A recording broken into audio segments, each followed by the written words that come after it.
Why did medieval farmers put straw on their beds at night? Imagine a quiet village somewhere in medieval Europe, long before electric lights, central heating, or the soft mattresses that we know today. The sun has already slipped beneath the horizon. A pale evening sky rests above the fields, and the last traces of daylight are fading from the wooden walls of the houses. Somewhere beyond the settlement, an animal moves slowly through a pasture. A dog gives a brief bark and then becomes quiet again. Inside a small peasant home, the day is almost finished. The fire has settled into a low glow. There is a faint smell of smoke in the room, mixed with the earthy scent of wood, wool, dried herbs, and the soil that has followed people inside from the fields. The family has worked since morning. Now there is little left to do. But before anyone lies down, there is one ordinary task that has to be completed. The sleeping place must be prepared. For many medieval people, a bed was not a permanent, perfectly arranged piece of furniture. It was something that needed attention. Straw, rushes, leaves, or other plant material might be placed beneath or around the sleeping body, depending on the region, period, and circumstances. And this simple material could change throughout the year. It could be added, it could be moved, it could be dried, it could be replaced. Sometimes it might even be shaken out or rearranged before the family settled down for the night. To us, the idea of sleeping on straw can sound uncomfortable. We might imagine sharp stalks pressing into the body, a hard floor underneath, and a room filled with dust. But to understand medieval sleeping, it helps to put aside the modern bedroom for a moment. Picture yourself in a world where almost everything used inside a home has a practical purpose. The wood provides warmth. The clay vessel holds food. The wool becomes clothing. The linen becomes cloth. The straw that remains after grain has been harvested can become roofing material, animal bedding, packing material, or part of a sleeping place. Nothing is easily replaced. There are no shops filled with inexpensive household goods waiting nearby. There are no trucks bringing mattresses from distant factories. There is no foam, no synthetic filling, and no standardized bed in every home. Instead, people use what their landscape gives them. And that is where the story of the medieval bed begins. It begins not with luxury, but with the harvest. As the seasons move across the countryside, grain grows in fields surrounding villages. Wheat, barley, oats, rye, and other crops vary according to region and period. When the grain is harvested, the valuable kernels are separated from the stalks. The grain will become food. The stalks remain. What seems like waste to a modern eye can be surprisingly useful in a medieval household. Dry straw is light. It is relatively easy to gather. It can be moved from one place to another, and when arranged properly, it creates a layer between the sleeper and the colder surface below. This matters because medieval houses could be difficult places to keep warm. Even when a fire burned inside, heat did not spread evenly. The area close to the hearth might be warm. The corners could remain chilly. The walls might feel cold when touched. At night, the temperature could fall considerably, particularly during winter. The floor beneath a bed might be made from packed earth, boards, stone, or another local material. Whatever its form, it could draw warmth away from the body. A layer of dry plant material offered some separation. It was not a miracle of comfort. It was simply useful. And medieval people were very familiar with the value of useful things. Imagine now that evening has become darker. The family is eaten. The cooking vessels have been moved aside. The fire has been adjusted for the night. Someone brings a bundle of dry material toward the sleeping area. The straw is not necessarily being spread in exactly the same way every night in every medieval household. There was enormous variation. Some people slept on raised beds. Others slept on simpler arrangements.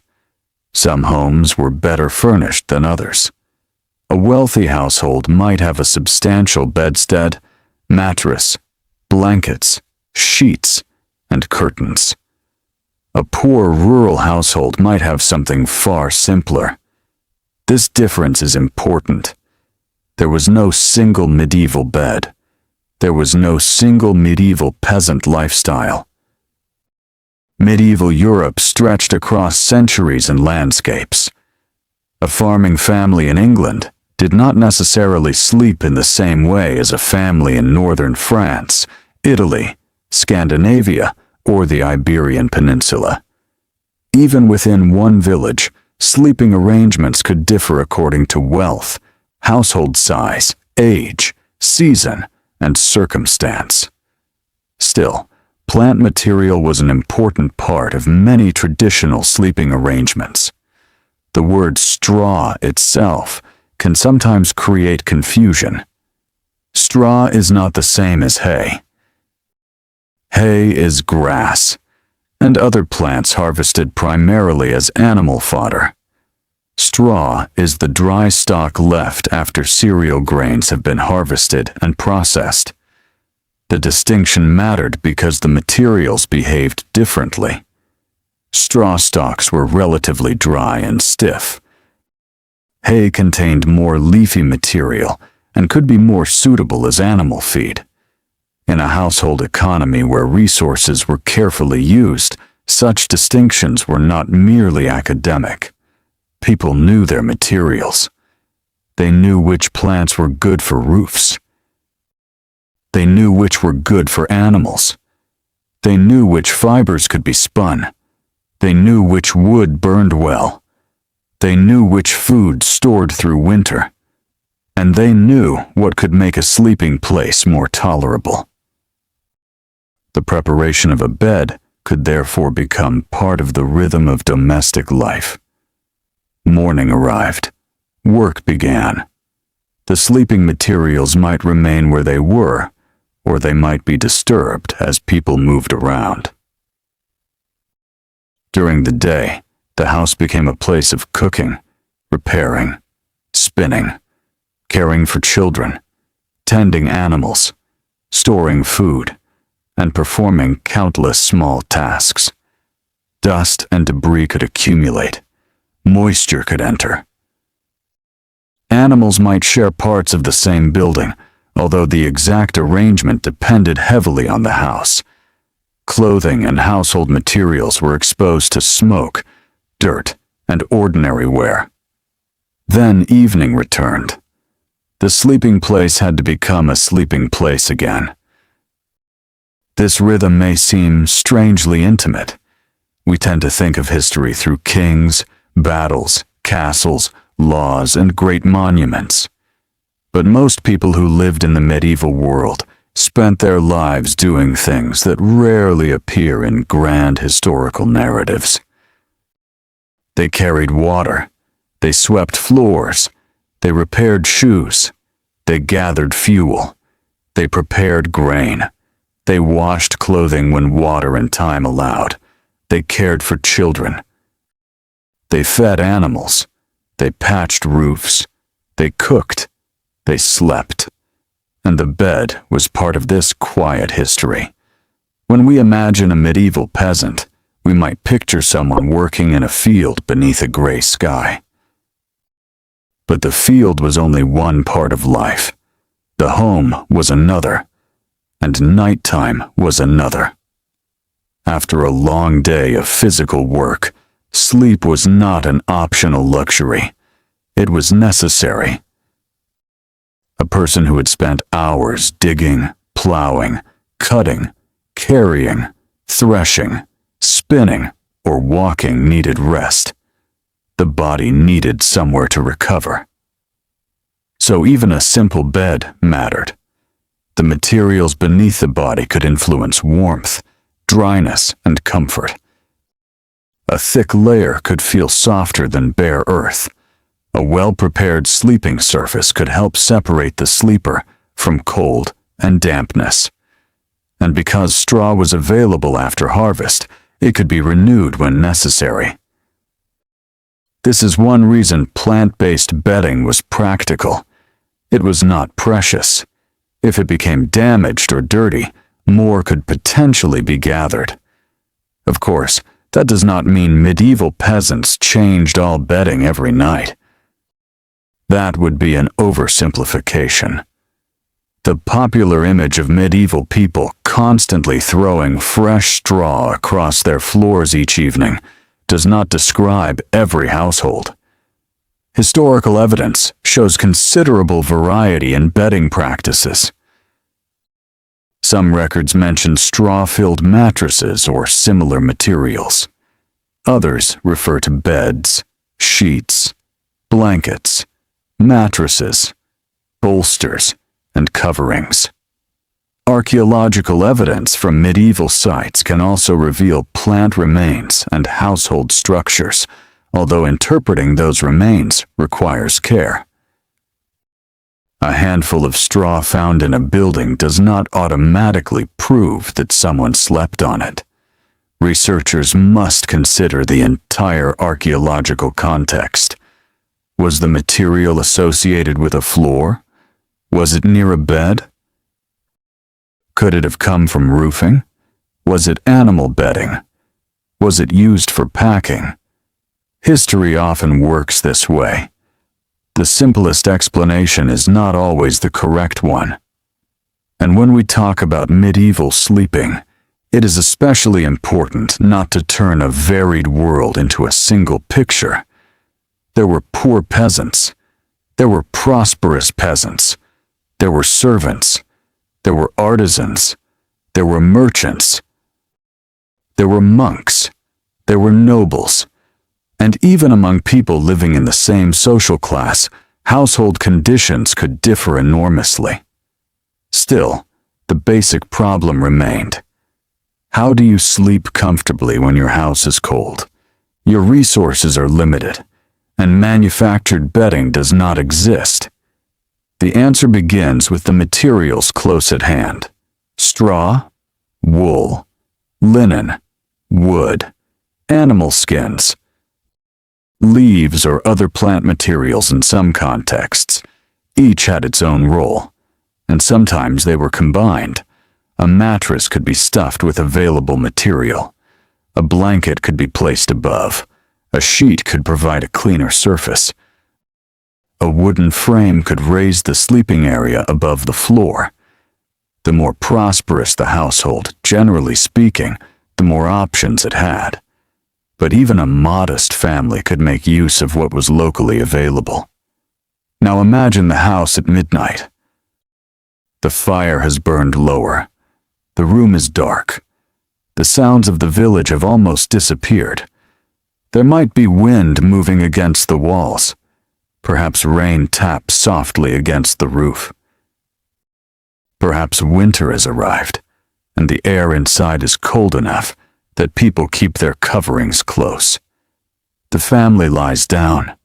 There is no glowing screen, no clock on the wall, no electric lamp, no distant hum of traffic.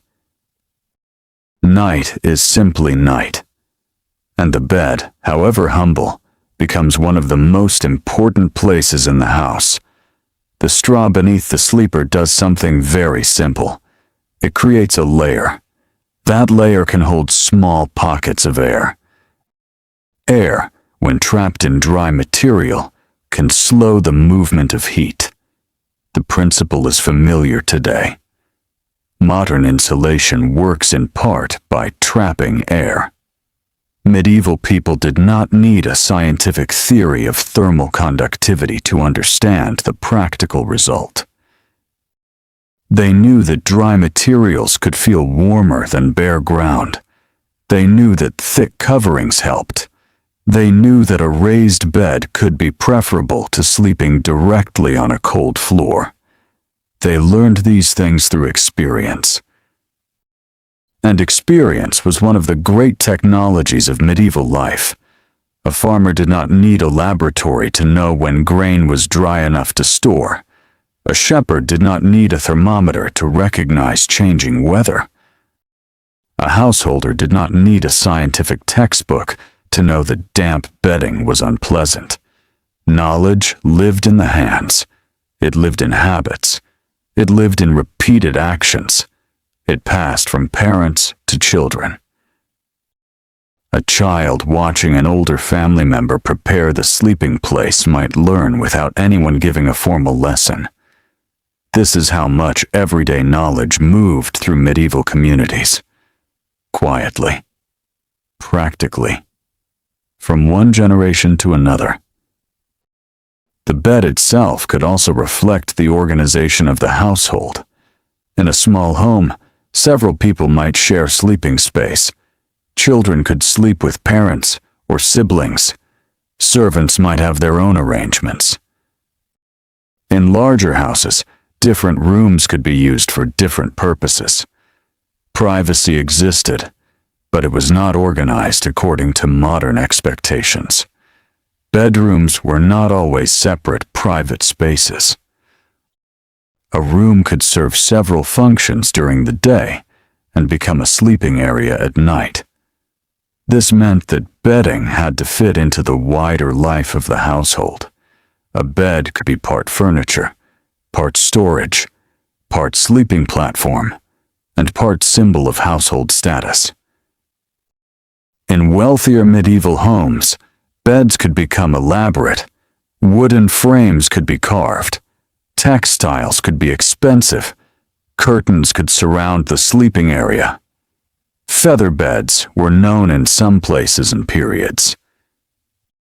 Linen sheets could represent a valuable household possession. But the simple peasant sleeping place remained much closer to the materials of everyday agricultural life. The contrast is revealing. At one end of medieval society, a bed could be a costly object. At the other, bedding might be assembled from whatever materials a household could afford. Yet both served the same basic human purpose: rest. The medieval night, therefore, connects people across social boundaries.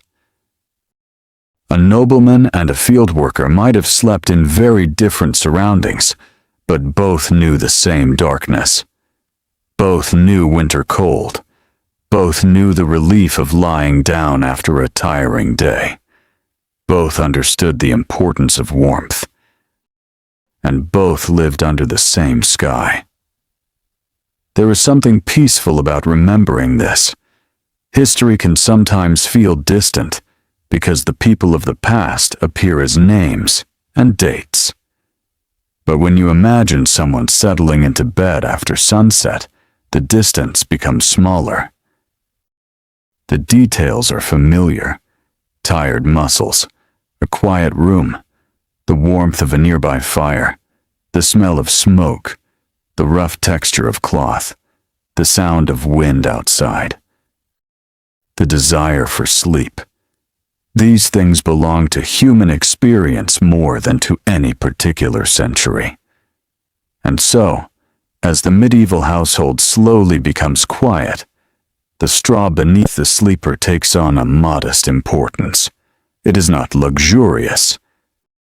It is not beautiful, but it is useful. And usefulness was often the foundation of survival. There was another reason plant material mattered. It could help manage moisture. This was especially important in buildings where floors and walls were not perfectly sealed. A cold, damp environment could make sleeping uncomfortable. Dry bedding could gradually absorb some moisture from the surroundings, but it could also become damp itself. That is why bedding could not simply be treated as permanent. It needed care. It might need airing. It might need turning. It might need replacing. The precise practice varied, but the underlying problem was universal. Anything repeatedly exposed to human bodies, moisture, dirt, and the air of a working household eventually needed attention. Modern people often solve this problem through specialized cleaning products and machine washing. Medieval households had fewer options. Cleaning was more labor-intensive. Water had to be collected. Fuel had to be gathered. Soap was available in some medieval communities, but its production, quality, cost, and use varied widely. Textiles could be beaten, aired, brushed, washed, or otherwise cared for. Bedding materials could be removed and renewed when possible. The work required time, and time was valuable. This is another reason we should be careful with the phrase "every night." A medieval household might prepare its bed every evening without replacing every piece of bedding every evening. Preparing the bed could mean rearranging the existing materials. It could mean adding material. It could mean shaking or turning a mattress. It could mean spreading a covering. It could simply mean making the sleeping place usable after the day's activities. The act was nightly. The complete replacement was not necessarily nightly. This distinction helps us understand the practical reality. Now picture yourself waking before sunrise. The house is still dark. The air is cool. You can hear someone moving quietly. A small fire may be rekindled. The straw beneath you is flattened during the night. Perhaps it has shifted toward one side. Perhaps the surface is no longer even. This was not necessarily a problem.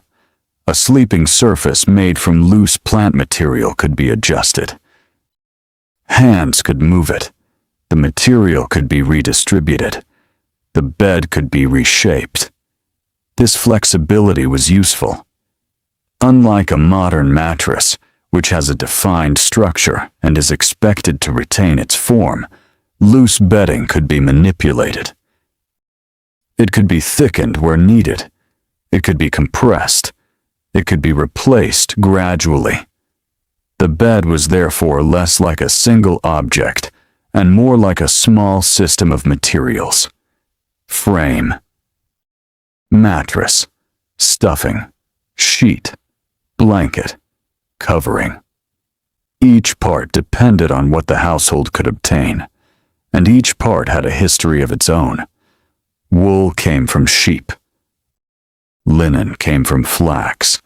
Straw came from cereal cultivation. Wood came from nearby forests or managed woodland. Every object carried a connection to the landscape. This is one of the most beautiful things about understanding medieval domestic life. A bed was not separate from agriculture. It was connected to it. The food on the table came from the fields. The straw under the body came from the fields. The wool in the blanket came from animals raised within the agricultural economy. The timber in the bed came from woodland. Even the fire that warmed the room depended on fuel gathered from the surrounding environment. The household was part of a larger cycle: harvest, storage, use, repair, reuse, renewal. Nothing existed in isolation. As the morning slowly arrives, the village begins to stir. Smoke rises from chimneys or openings in roofs. Animals begin to move. Doors open. People step outside. The day begins again. and the sleeping materials that mattered so much during the night become part of the background of daily life. The bed is no longer the center of attention. There is work to do. Yet evening will return, and when it does, the sleeping place will once again need to be prepared. This repeating cycle continued year after year. For a farmer, a laborer, or a rural family, life was strongly shaped by seasons. Spring brought planting. Summer brought long hours of work. Autumn brought harvest. Winter brought different rhythms. The bed changed with those seasons too. In winter, insulation mattered more. Thicker coverings could become essential. People might sleep closer together for warmth. In warmer seasons, lighter bedding could be preferable. Ventilation mattered.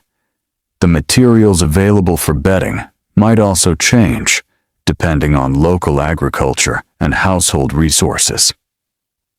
So when we ask why medieval peasants used straw in their beds, the answer is not simply that they were poor. Poverty was certainly important, but practicality was just as important. Straw was abundant in agricultural societies. It was inexpensive compared with fine textiles. It could be reused. It could be handled without specialized equipment. And it offered physical properties that made it useful. In other words, medieval people were not choosing straw because they failed to imagine anything better. They were choosing materials that made sense within their world.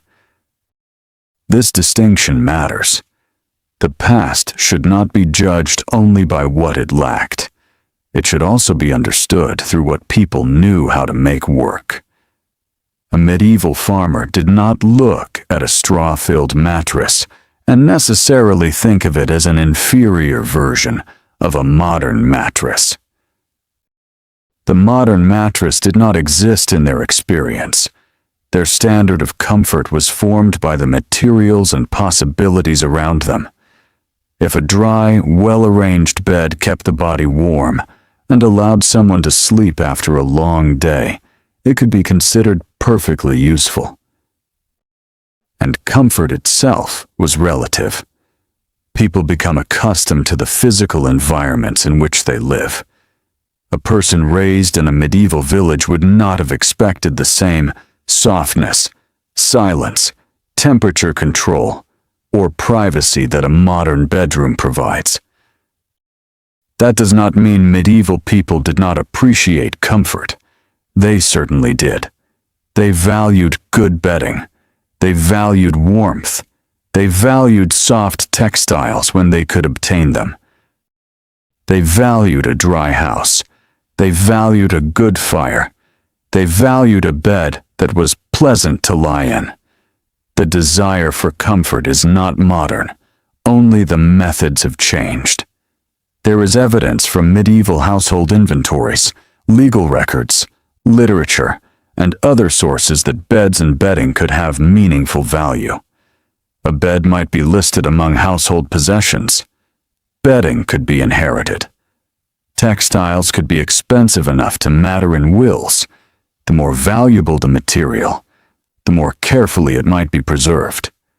For poorer households, even ordinary bedding could represent work and resources. Someone had grown the crop. Someone had harvested it. Someone had processed it. Someone had prepared the material. Someone had assembled the mattress. Someone had maintained it. A bed, therefore, represented labor. This becomes easier to understand when we remember how much work was hidden inside ordinary objects. A modern person buys a mattress and sees a finished product. A medieval household saw a chain of tasks. The fiber had to be grown or obtained. The material had to be processed. The cloth had to be woven. The wood had to be cut. The stuffing had to be gathered. The covering had to be sewn. The entire object was the result of many hours of human effort. This is why medieval household possessions could be so important. They were not easily replaced. A blanket was not simply something to throw away. A sheet was not just fabric. A mattress was not disposable. Everything had a cost in time. And time, for a medieval peasant household, was deeply connected to survival. A family had limited daylight, limited fuel, limited food reserves, limited money, limited access to materials. Every task competed with another.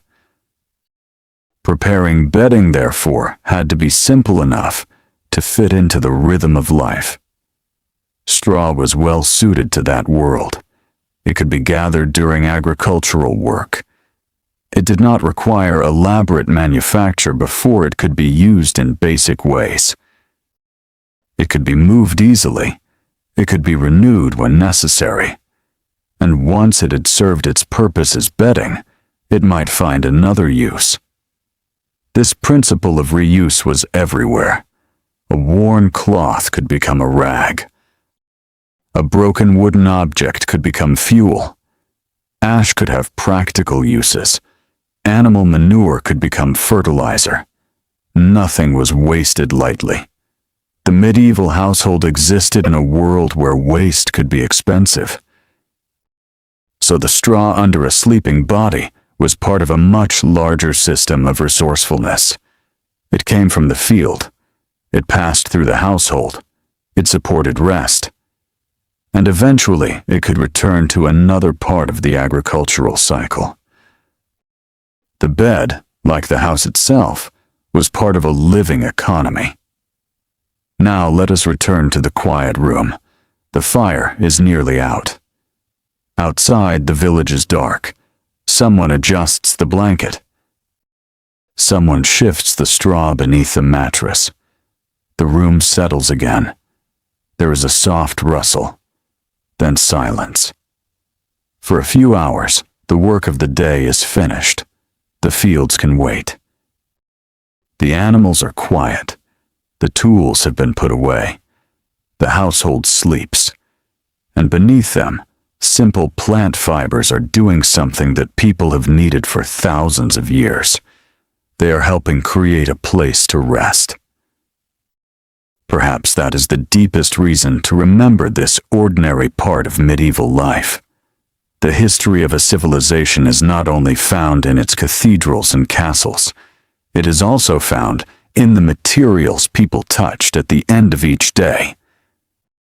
In the straw beneath a mattress, in the wool of a blanket, in the linen of a sheet, in the wooden frame beside a wall, in the faint warmth of a dying hearth. These quiet objects tell us about the limits of medieval life, but they also tell us about human adaptability. People worked with what they had. They learned from their surroundings. They repaired rather than replaced. They reused rather than discarded. And night after night, they prepared themselves for sleep. So when you imagine a medieval peasant covering a bed with straw, do not picture only hardship. Picture the entire rhythm behind the act.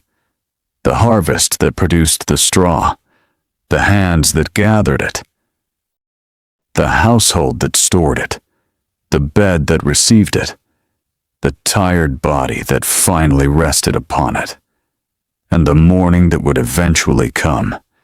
The same sun that had disappeared beyond the fields would rise again. The same house would fill with movement. The same people would begin another day. And when evening returned, they would once again prepare the place where they would sleep. Slowly, quietly, practically, just as generations before them had done. And somewhere in that repeating rhythm, the humble straw bed became one small part of medieval life, a simple solution to an ancient problem. How to make the night a little warmer. How to make the floor a little softer. How to make the long hours of darkness easier to endure. And perhaps, after a day of work beneath the open sky, that was enough. The fire dims. The room grows still. The straw settles beneath the weight of sleeping bodies. Outside, the wind passes over the fields, and for a little while, the medieval village rests. The village remains quiet for a little longer. Beyond the walls of the small house, the fields lie beneath the darkness, and the paths that were busy during the day are nearly empty. Inside, the sleeping family is surrounded by the ordinary materials of medieval life: wood, wool, linen, clay, straw. Nothing seems remarkable, yet each material has found its way into the house because someone, somewhere, had learned how to make use of it. The straw beneath the bed is especially interesting because it belongs to two worlds at once. It begins in the field as part of a crop. Then, after the grain has been removed, the stalks become useful for other purposes. Some may be fed to animals. Some may become roofing material. Some may be used around the farm. And some may find their way into mattresses and sleeping places. This was one of the quiet advantages of medieval agricultural life. The same crop could serve many purposes. A household did not think of the harvest only as food. The harvest was also fuel, animal feed, building material, bedding, and sometimes a source of income. Everything depended on circumstances. A poor harvest could affect all of these things at once. If grain was scarce, food became the immediate concern. If animals needed more bedding, available straw might be directed toward the stable. If a roof needed repair, dry plant material could be valuable there. The household was constantly balancing needs. This helps explain why bedding practices could vary. A family with plenty of straw might use it generously. A family with limited supplies might use it more carefully. A prosperous household could afford better mattresses and more textile coverings. Another household might rely heavily on locally available plant material. There was no universal medieval standard. Instead, there were choices shaped by resources. And those choices changed with the seasons. Imagine a village after harvest. The fields that had been golden for weeks now look different. The stalks have been cut. The grain has been collected. Bundles and stacks of agricultural material occupy parts of the landscape. The air may carry the dry smell of straw and dust. People are tired from weeks of work. Yet the harvest has also brought a temporary feeling of relief. Food has been gathered. Some of the year's uncertainty has been reduced. And among the many things being stored or redistributed, straw has its own quiet importance. It can be carried into sheds. It can be stacked under cover. It can be brought into the household when needed. The dry material must be kept reasonably protected from rain if it is intended for uses where dryness matters. This is especially important for bedding. Damp straw is not pleasant. It can become musty. It can lose some of its insulating usefulness. It can become a place where unwanted organisms thrive. Medieval people did not know the modern microbiology of bedding, but they understood the practical difference between something dry and something damp. A dry blanket was better than a wet one. A dry floor was better than a wet floor. Dry straw was better than damp straw. Experience taught these lessons very clearly. So the preparation of bedding was also connected to the management of moisture. A house had to breathe. A roof had to keep out rain. Walls needed to resist weather, as well as local construction methods allowed. Bedding needed protection. The more successful a household was at keeping its sleeping materials dry, the more useful those materials became. This is one reason a raised sleeping surface could matter. A bed above the floor was not merely a piece of furniture. It could create separation between the sleeper and whatever was happening below. Cold air near the floor, dampness, dust, dirt, small insects, occasionally other household activity. A raised bed could provide a cleaner and more comfortable sleeping place. But again, not everyone had a substantial bed frame. The poorest households could have much simpler arrangements. This is where medieval social differences become visible. A bed could tell us something about wealth. A substantial wooden bedstead required materials and craftsmanship. A mattress required filling. Sheets required textile production. Blankets required wool or other fibers. A household with several beds and plentiful bedding possessed resources that another household might not have. In some communities, bedding was valuable enough to appear in inventories and wills. This is a reminder that medieval people did not see beds merely as necessities. They could also be possessions worth protecting. A finely made bed could be part of a family's wealth. A good blanket could be inherited. A linen sheet could represent considerable labor.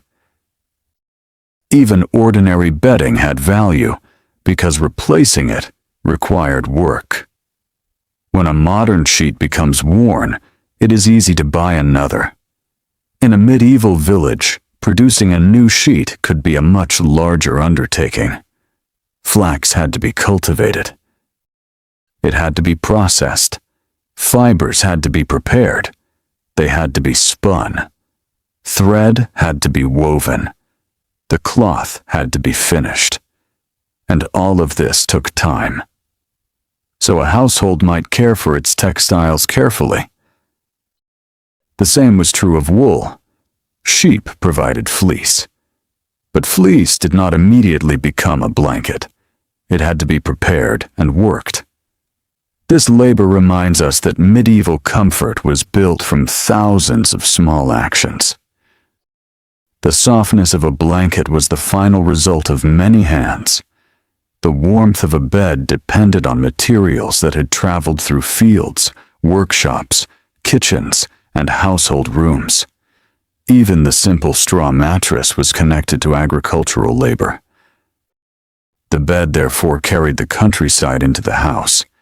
At night, a person who had spent the day working in the fields could rest upon material that had also come from those fields. There's a quiet symmetry in that. The harvest fed the household, and the leftovers of the harvest helped the household sleep. The same agricultural world supported both waking and resting.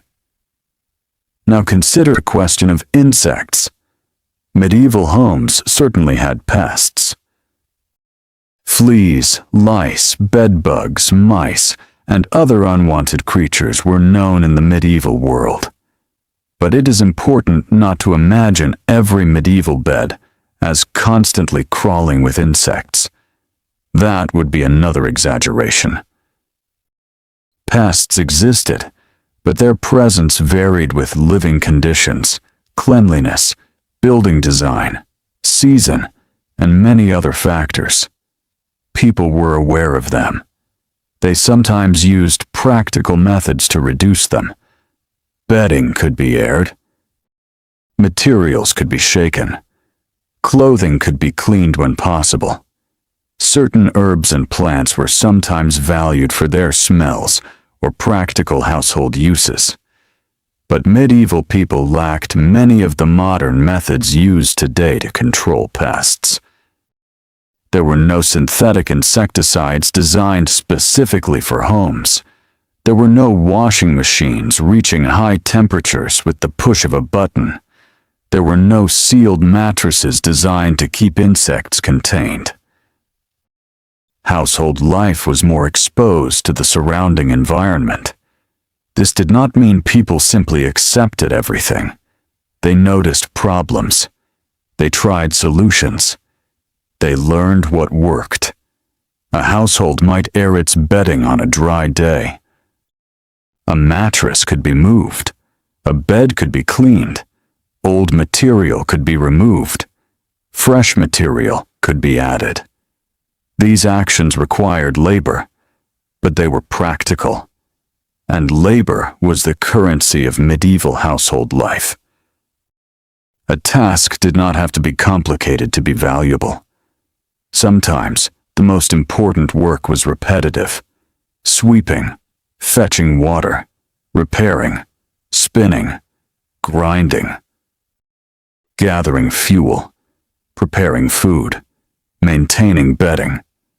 The modern world often hides these tasks behind machines and services. The medieval household could not. The work was visible. Someone had to do it. And because someone had to do it, household roles became important. Men, women, children, servants, and other members of a household could contribute in different ways. Although exact roles varied greatly by region, social status, age, and circumstance.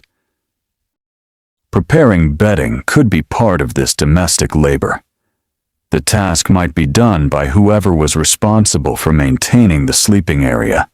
It could involve carrying materials, shaking bedding, spreading coverings, or arranging the room. There was no universal rule, but the work existed, and it was part of the invisible structure that allowed a household to function. Imagine an evening in a small farming home. A woman has finished preparing food. Someone has checked the animals. A child is becoming sleepy. The tools from the day's work have been placed aside. There is still enough firelight to see the room. The bed is arranged. A blanket is folded. The mattress is shifted. Perhaps the straw inside has gathered toward one side. It is pushed back into place. The movement is familiar, almost automatic. No one considers it a historical event. No one writes it down. And that is precisely why it is so difficult to reconstruct. The ordinary lives of most medieval people were rarely recorded in detail. Chroniclers wrote about rulers. Monks wrote about religious matters. Officials recorded taxes, property, disputes, and laws. Legal documents preserved some household information. Inventories sometimes recorded possessions.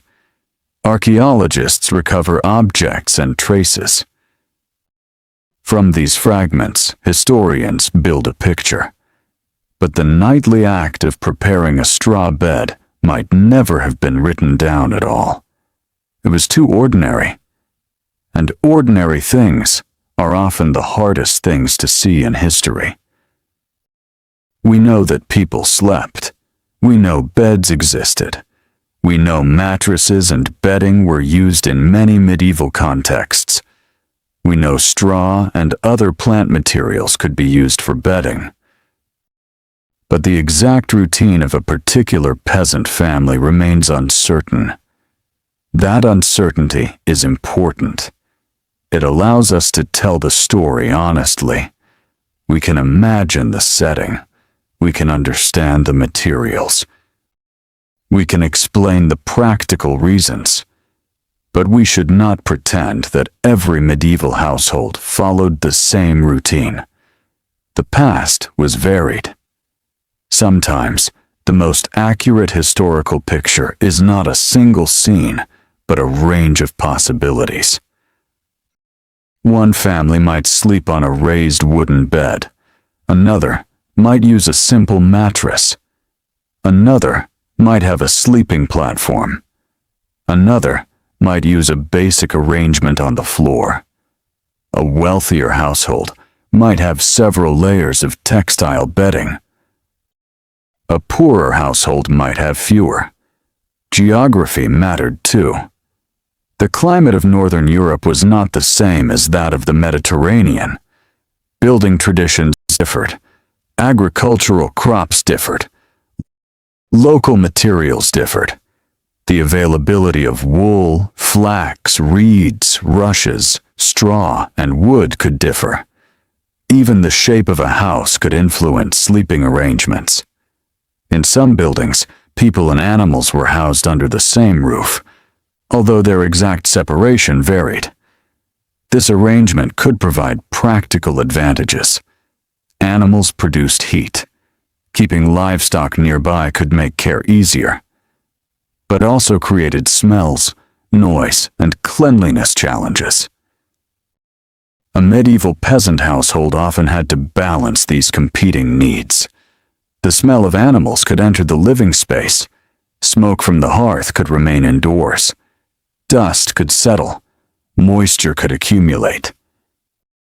Yet the same building could be the center of family life. This was not necessarily experienced as strange. It was simply the environment people knew. And because the house served many functions, bedding had to coexist with them. The sleeping area might be protected from some household activities, but not completely separated from them. At night, however, the bed became a place of relative quiet. The day's noise diminished. The household settled. The fire softened. The body finally rested. This transition from work to sleep was important. Medieval people did not have modern sleep science, but they certainly understood tiredness. They understood that a long day required rest. They understood that sickness could make rest especially important. They understood that winter nights could be long. They understood that children needed sleep. And they understood that a comfortable sleeping place was desirable. The straw beneath the body, therefore, had a very practical purpose. It helped transform a hard surface into something more forgiving. Even if the result was not soft by modern standards, it was better than bare ground or bare boards.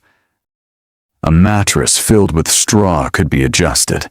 It could be thicker in one place. It could be compressed over time. It could be renewed. And because the filling was relatively inexpensive, it was more accessible than luxurious materials. This is why the history of bedding cannot be separated from the history of inequality. Comfort was unevenly distributed. A noble household could afford materials that a peasant family could not. Fine linen was expensive. Decorative textiles were expensive. High-quality feather bedding could be costly. Large wooden beds required skilled labor. A poor household had to work within narrower limits. But those limits did not eliminate ingenuity. People found ways to improve their surroundings. They used available materials intelligently. They repaired what could be repaired. They reused what could be reused. They made comfort from ordinary things. This is perhaps one of the most human aspects of the story. Comfort does not always require abundance. Sometimes it begins with a layer of dry material between the body and the ground, a little insulation, a little softness, a little warmth, enough to make the night easier. As darkness deepens again, the house returns to silence. The straw has settled. The blanket rests over the sleeper. The wooden walls hold the darkness outside. The The fire has become a small, red glow, and the village beyond the door is almost completely still. But tomorrow, the household will begin again.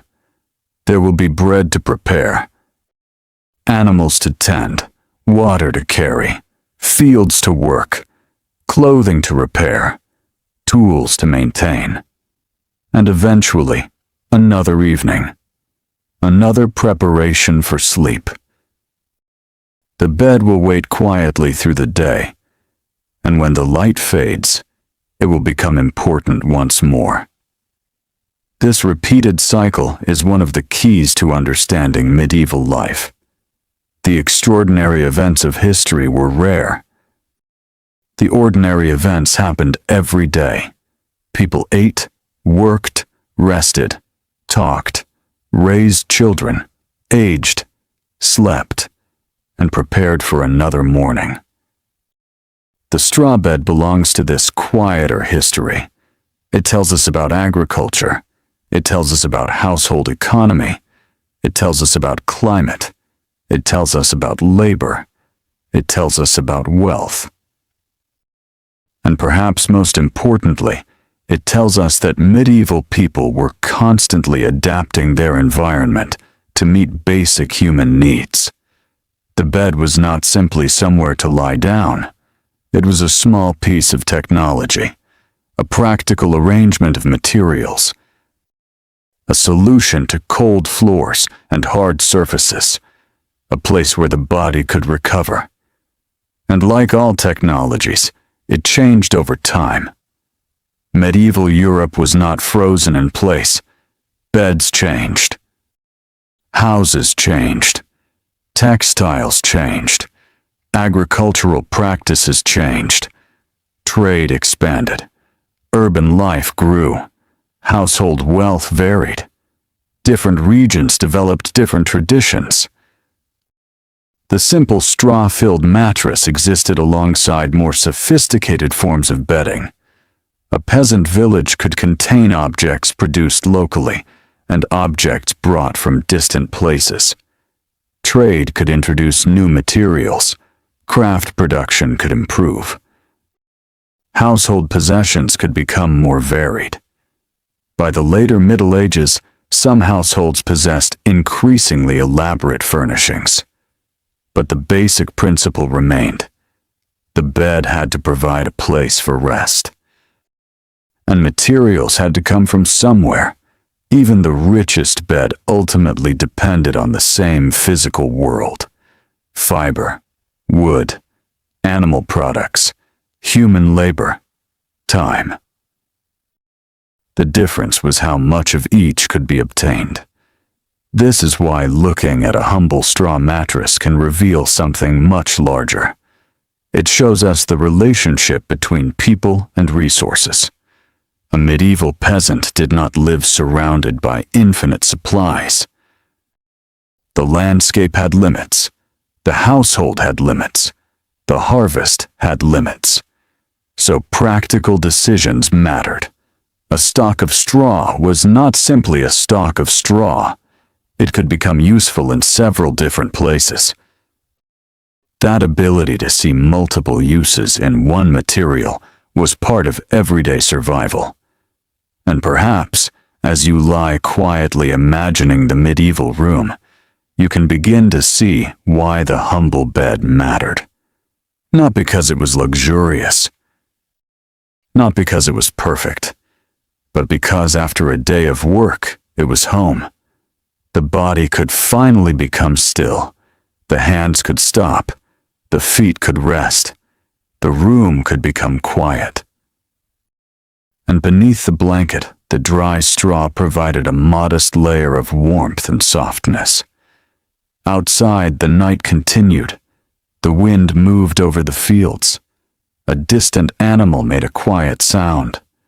The wooden walls creaked as they cooled. Inside, someone turned in sleep. The straw shifted softly beneath them. Then everything became still again. And so the night passed, slowly, peacefully, until, many hours later, the first light began to appear. As the morning slowly arrives, the village emerges once more from darkness. The bed that had been so important during the night becomes only one small part of the room. The household wakes. The coverings are moved. The sleeping space is opened again to the day's activity. Perhaps the bedding will be aired. Perhaps it will simply remain in place. Perhaps the straw will be adjusted later. There is work waiting. And so the cycle begins again. Day, night, rest, morning. The rhythm continues. For generations, people lived within this rhythm. And although their houses were different from ours, their need for rest was exactly the same. That simple fact allows us to cross the distance of centuries. We may never know exactly how one particular medieval peasant arranged the straw beneath a mattress on one particular night. But we can understand the world that made such bedding practical. A world of fields and harvests. A world of careful resource use. A world where materials were valued because labor was costly. A world where warmth could not simply be turned on. A world where the difference between a cold floor and a dry bed could matter greatly. And in that world, straw was not merely leftover grain. It was part of the household, part of the farm, part of the economy, part of the night. The sun rises higher, the village becomes louder, and the quiet bed disappears into the background of another ordinary day. But when evening returns, the story will continue. The fields will darken again, the fire will glow, the blankets will be unfolded, the straw will settle, and another medieval night will begin. By the time evening returns, the village has already lived through another full day. The sun has crossed the sky, the fields have been worked, animals have been fed, water has been carried, food has been prepared, small repairs have been made. And now the light is fading once again. Inside the house, the familiar rhythm begins. The room that served many purposes during the day slowly becomes a place for rest. A stool is moved aside. A tool is placed against a wall. A vessel is covered. The fire is reduced. And attention turns toward the sleeping place. This time, let us look more closely at what that sleeping place might have meant to the people who used it. To a modern eye, a mattress is usually a single object. We buy it. We place it on a frame. We expect it to remain almost unchanged for years. Medieval bedding was often less permanent. The mattress could be made from materials that shifted with use. The filling could settle. The surface could become uneven. The covering could wear. The whole arrangement might require regular attention. This was not necessarily a sign that it had failed. It was simply part of how such bedding worked. A straw-filled mattress was made from loose material. Every night, a person's weight compressed it. Over time, certain areas became flatter. The straw could move toward the sides. A hollow could develop where the body rested most often. So the mattress could be shaken, turned, opened, or refilled when necessary. The exact method depended on its construction. Some mattresses were simple sacks filled with available material. Others were more carefully made. The quality of the outer covering also mattered. A sturdy textile could hold the filling in place. A weaker covering could wear more quickly. This is one reason textile production was so important in medieval society. The fabric surrounding a mattress was not simply decorative, It contained the filling. It helped create the surface. It could be washed or repaired when possible, and it represented labor. Every thread had a history. Imagine someone sitting near a doorway with a spindle. The movement is slow. The fibers pass through the fingers. The spindle turns. Thread gathers. This may look unrelated to the bed, but it is directly connected. Without spinning, there is less thread. Without thread, there is less cloth. Without cloth, there are fewer sheets, sacks, mattress coverings, and garments. The medieval household was full of these connections. One task supported another. One material became another. And the bed was part of this chain. A farmer might grow flax. Someone else might process it. A spinner might turn the fibers into thread. A weaver might make cloth.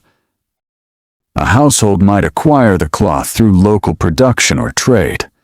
That cloth might become clothing, or a sheet, or a mattress covering, or another household object.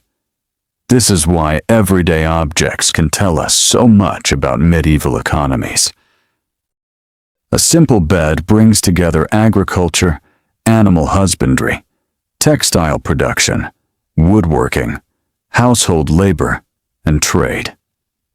It is a small object with a surprisingly large story. But for the person lying upon it, none of this needed to be consciously understood. The bed simply had to work. After a long day, the body did not care about the history of the straw. It cared about warmth. It cared about softness. It cared about rest. And medieval people were no different from us in that respect. A tired back wants somewhere to lie. Tired feet want to stop carrying weight. Cold hands want warmth. Sleep comes more easily when the body is reasonably comfortable. The medieval world could be harsh in many ways, but people still sought comfort wherever they could find it. This is important because popular images of medieval life sometimes make people appear almost indifferent to discomfort. They were not. People complained about cold. They valued good clothing. They valued warm fires. They valued comfortable beds. They valued good food. They valued shelter. The fact that their standards differed from ours does not mean they had no standards. Their idea of a good night's sleep was shaped by their surroundings. A bed that kept someone away from damp ground could be a meaningful improvement. A thick blanket could be precious. A dry mattress could be a luxury. A raised sleeping platform could be valuable. And a well-made bed could even become a sign of household status. In medieval literature and records, beds sometimes appear as important possessions. People could sleep in beds associated with their social position. Large households needed many sleeping places. Guests might be accommodated. Servants might sleep in designated areas. Family members could share beds. The arrangement depended on the household. Privacy was often very different from modern expectations. The medieval home was not always divided into private rooms. A single room might contain the hearth, work areas, storage, furniture, and sleeping places. During the day, it was active. At night, it became quieter. The bed did not necessarily exist in a separate bedroom. This could make the preparation of bedding especially practical. The sleeping area had to fit into the daily movement of the household. It could not occupy all the space. Furniture needed to be arranged around it. Materials had to be stored somewhere. Children needed room. Animals might be nearby. Cooking had to happen. The home was a living environment, and the bed was part of that environment. Now imagine winter. The sun disappears early. The temperature drops. The fields are bare or covered with frost. A thin layer of ice may form over water. The wind finds gaps around doors and walls. Inside, the hearth becomes the center of the household. People gather closer. The bed becomes even more important. Cold changes the meaning of bedding. A little extra insulation can matter. A blanket is not just a covering.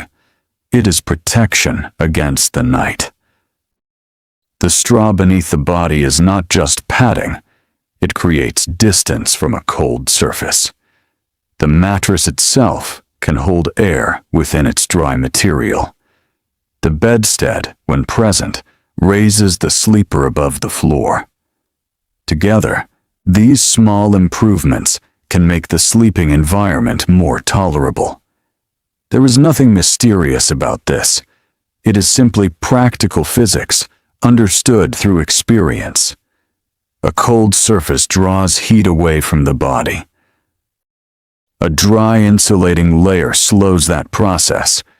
A covering traps warmth around the sleeper. Medieval people did not need modern terminology to discover these effects. They lived with them every winter. And winter made the difference particularly clear. A bed that felt adequate in summer might feel insufficient in January. So households adjusted. More blankets could be added. People could sleep closer together. Clothing might remain near the body. The hearth could be maintained. The sleeping area could be positioned in a warmer part of the house. The precise solutions varied, but the goal was the same. Preserve warmth. This also explains why the location of a bed could matter. A sleeping place near an external door could be colder. A place close to the hearth could be warmer, although too close could create other problems. A bed against a wall might experience different temperatures from one positioned more centrally. A raised platform could reduce contact with a cold floor. House design and bedding were connected. People adapted their sleeping arrangements to the building they had. The same was true of climate. In a colder region, insulation mattered greatly.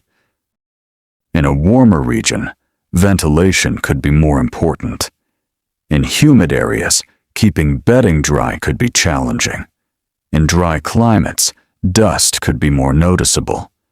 The medieval world was geographically enormous. So there could never have been one universal solution. This is why historians are careful with broad statements about the medieval bed. There were many medieval beds. Some were simple, some were elaborate, some were wooden, some were built into structures, some were raised, some were low, some were covered with textiles, some were little more than mattresses and blankets. The social and regional variety was enormous. Still, straw remained useful because cereal agriculture was widespread across much of medieval Europe.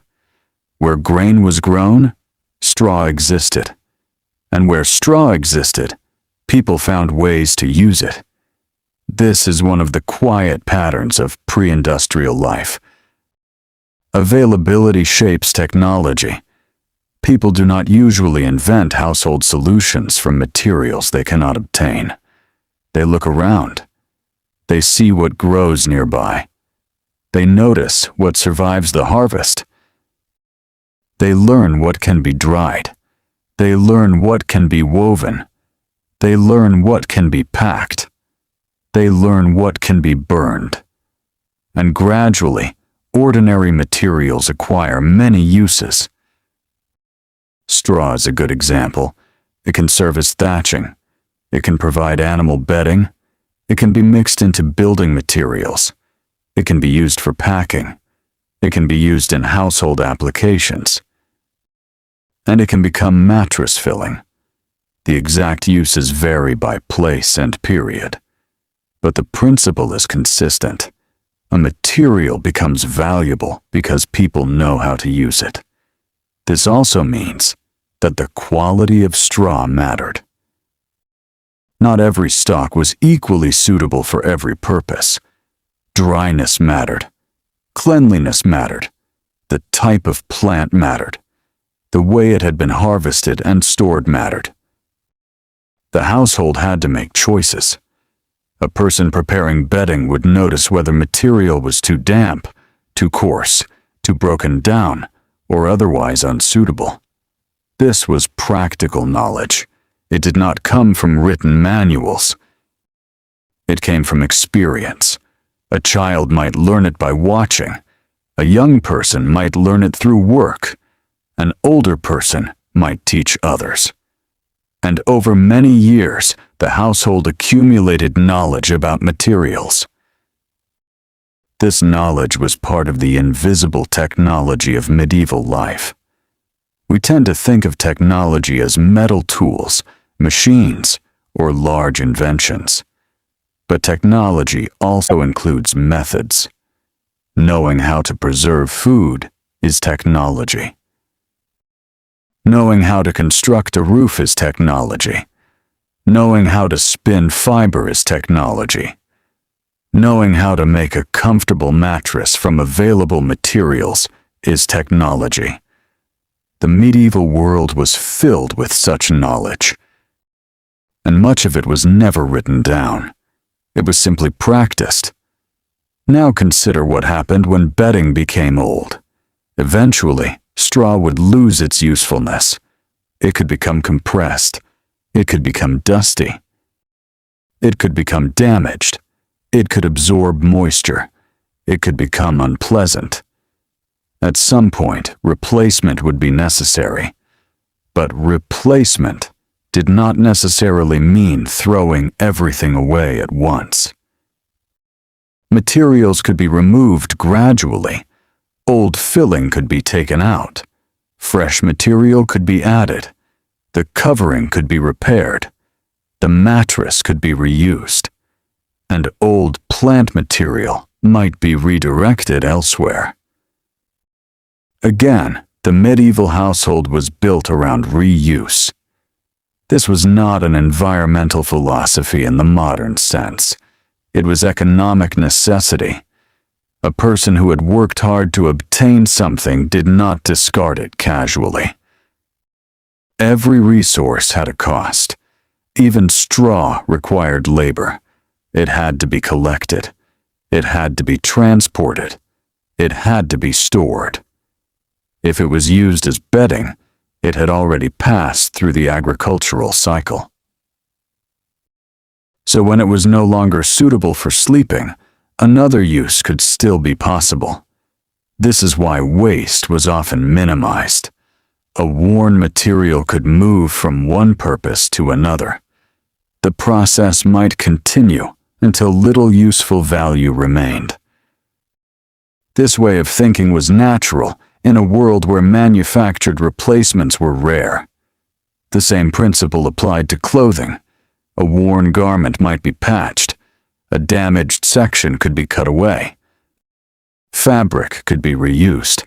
Nothing was automatically disposable. Bedding was no different. A sheet might be repaired repeatedly. A blanket might be patched. A mattress covering might be strengthened. The goal was not perfection. The goal was usefulness. There is something deeply quiet about this. The medieval household did not constantly seek new objects. It maintained old ones. A good possession was something that lasted, and a good household was one that knew how to keep its possessions working. This maintenance culture extended to the bed.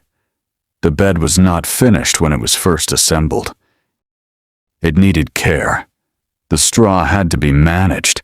The fabric had to be maintained. The frame had to be repaired. The blankets had to be cared for. The sleeping area had to remain usable. In this way, the bed was less an object than an ongoing activity. Every evening, it became ready for the night. Every morning, it returned to the wider household. The cycle continued. There was also another practical issue. Sound. A bed made from loose straw could make small rustling noises as someone moved. Imagine turning over in the darkness. The dry stalks shift softly. The sound is faint. The blanket moves.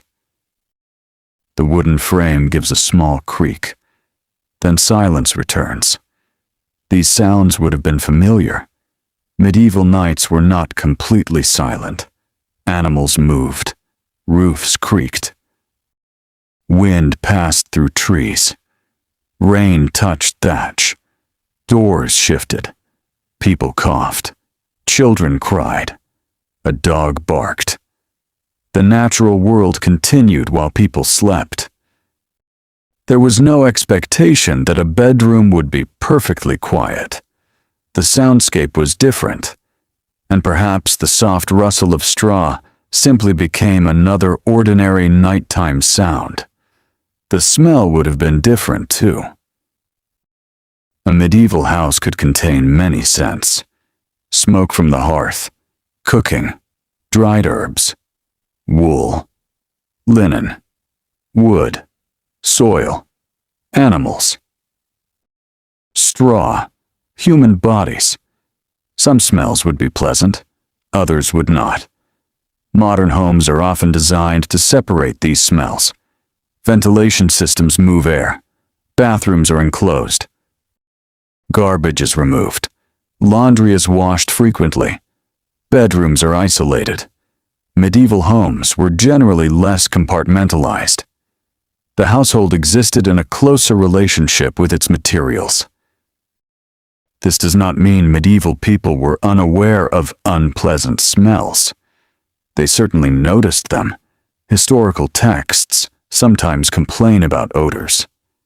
But what counted as an acceptable household smell was shaped by the environment. Smoke in the room was common. Wood smoke might cling to clothing and bedding. A person could carry the smell of the hearth. Straw could smell earthy and dry. Wool had its own scent. The entire house had a recognizable smell. And after years of living within it, the family would have known it intimately. The sleeping place belonged to this sensory world. It was not sterile. It was not silent. It was not temperature controlled. It was simply home. And for the people who lived there, home was the place where the day ended. Perhaps the most important feature of a bed was not softness at all. It was separation. Separation from the floor. Separation from cold. Separation from dampness. Separation from dirt. Separation from some of the activity of the household. Even a simple mattress could create a boundary between the body and the ground. That boundary mattered. Humans have used bedding for thousands of years. Long before medieval Europe, people found ways to create sleeping surfaces from grasses, leaves, animal skins, woven materials, and other available resources. The medieval straw bed was part of this much older human tradition. It was not a uniquely medieval invention. It was one expression of a long-standing problem. How do you make a safe and comfortable place to sleep? The answer has always depended on what people can obtain. In one place, reeds.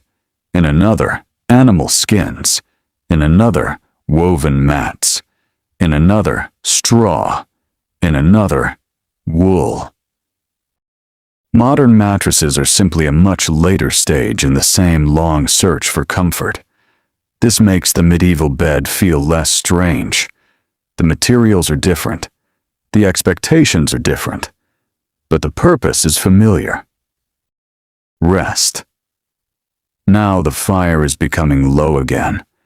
The family has finished speaking. The youngest child has fallen asleep. Someone quietly adjusts the covering. The room is dark, except for the faint red glow of embers. Outside, the wind moves over the roof. Inside, the straw holds its place beneath the mattress. The night is long, but the sleeping place is ready. And while the people sleep, the materials around them remain part of the quiet machinery of survival. The bed does not look important. It does not have to. Most useful things in medieval life did not announce themselves. A rope was important. A bucket was important. A blanket was important. A roof was important. A dry bundle of straw could be important. These objects were valuable because they made ordinary life possible. History often remembers what is spectacular. But ordinary life depends on what is reliable. The straw bed was reliable, simple, repairable, replaceable, made from something close at hand, and that made it valuable. When morning comes, the family will rise. The straw will be left behind as the room becomes active again. The same material that provided warmth at night will become almost invisible during the day, but its usefulness will return when the sun disappears. This is the rhythm of the medieval household. Nothing is wasted. Nothing remains important forever. The bed is central at night. The hearth is central during cooking. The fields are central during the day. The stable becomes important when animals need care. The whole household moves through these different centers of activity, and the people move with them. As the morning slowly arrives, pale light enters through the doorway. The village begins to wake. Somewhere, a rooster calls. A wooden door opens. Footsteps move across the floor. The fire is stirred. The night has ended. The bed has done its work. For a few hours, it held the body away from the cold surface below. It offered a little softness. It helped preserve warmth. Now another day begins. And tonight, when the day's work is finished, the same simple ritual will return. The sleeping place will be prepared. The materials will be arranged. The blanket will be spread. And the straw will once again become part of the quiet world of sleep. Century after century, this small cycle repeated. Not every night in exactly the same way. Not in every household, not in every region, but often enough that straw became an ordinary part of the history of bedding. And when we look closely, that ordinary material opens a much larger window. Through it, we see medieval agriculture, we see household labor, we see the importance of textile production, we see the limits of wealth. We see the struggle against cold and damp. We see the practical intelligence of people who knew how to make use of their surroundings. And most of all, we see something very simple. At the end of a difficult day, medieval people wanted to sleep. They wanted warmth. They wanted rest. They wanted a place where the body could finally become still.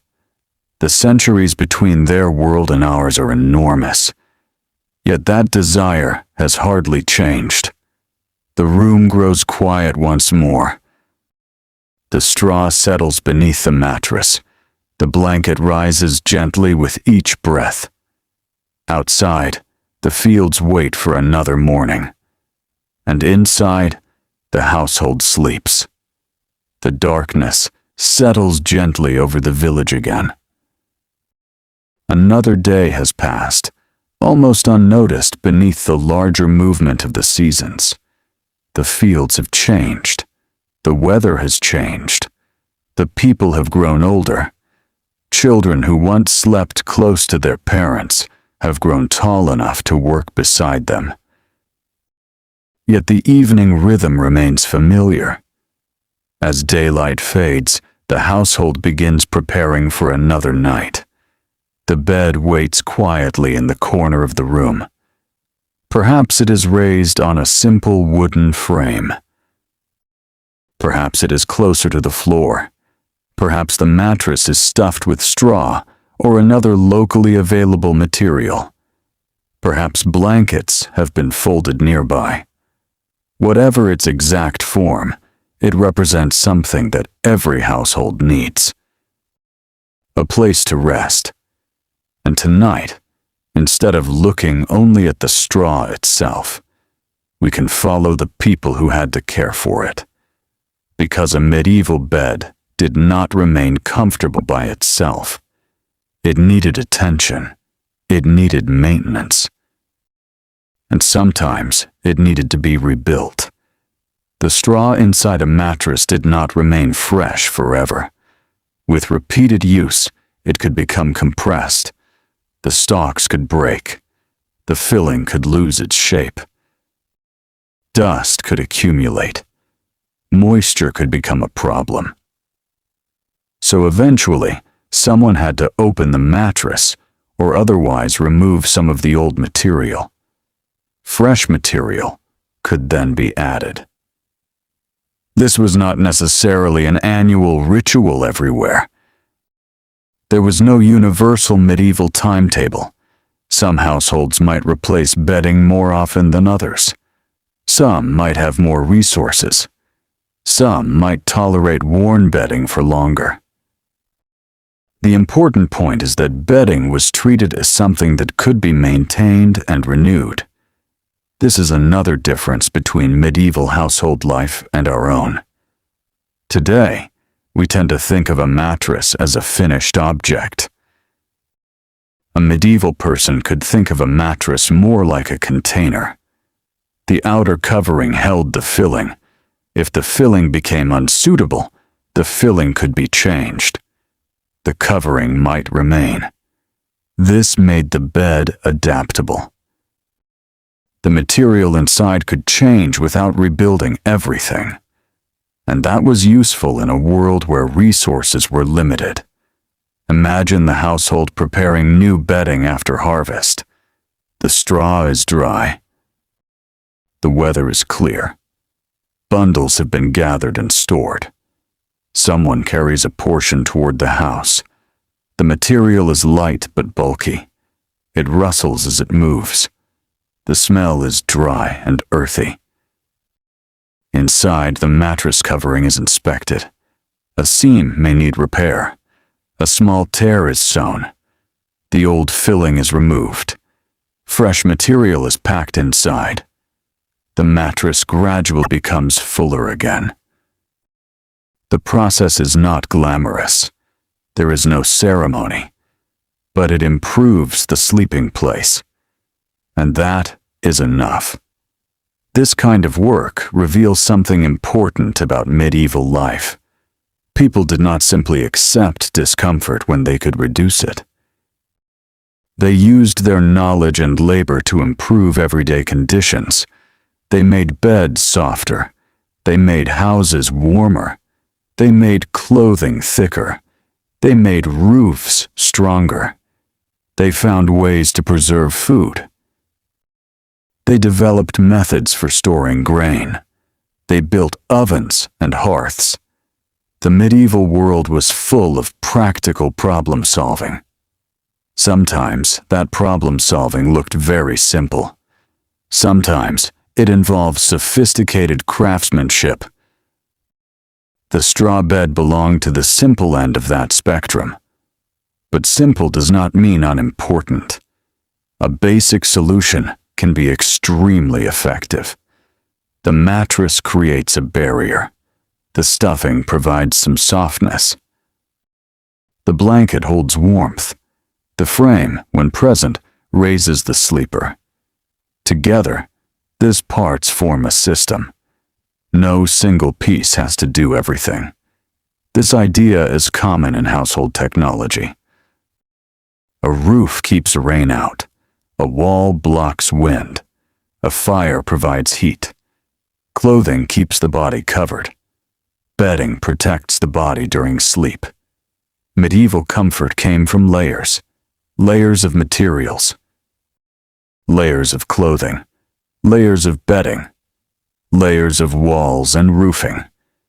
And the more effectively these layers work together, the more comfortable the household could be.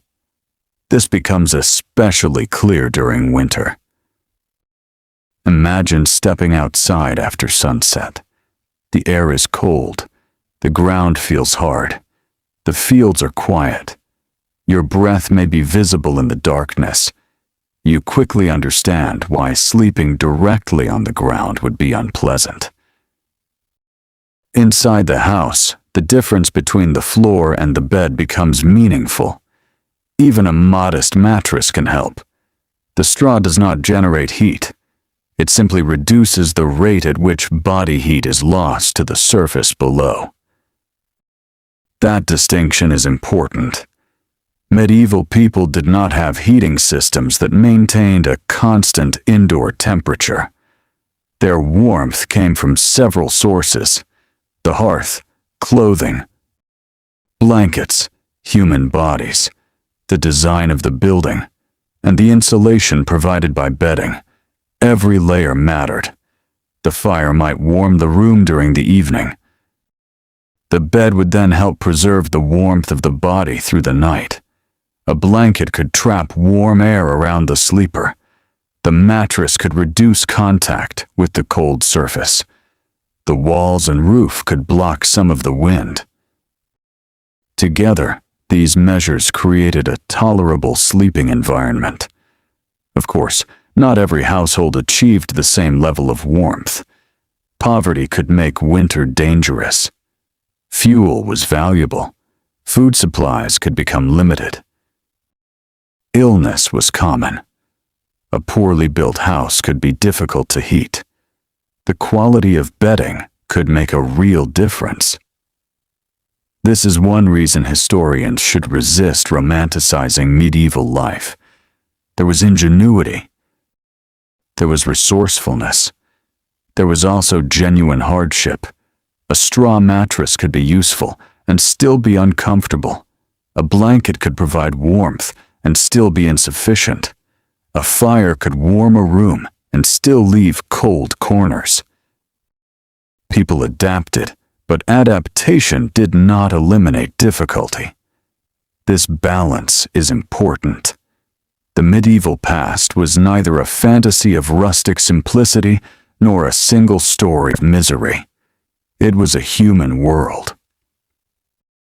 Some nights were comfortable. Some were cold. Some homes were well supplied. Others were not. Some people slept on excellent bedding.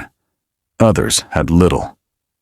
Circumstances changed constantly, and the bed reflected those differences. Consider the difference between a wealthy household and a poor farming family. A wealthy household might possess several beds. The bedsteads could be made from quality timber. The bedding could include linen sheets. The mattresses could be filled with valuable materials. Curtains could surround the bed. The bed might stand in a private chamber. In a poorer household, several people might share one sleeping area.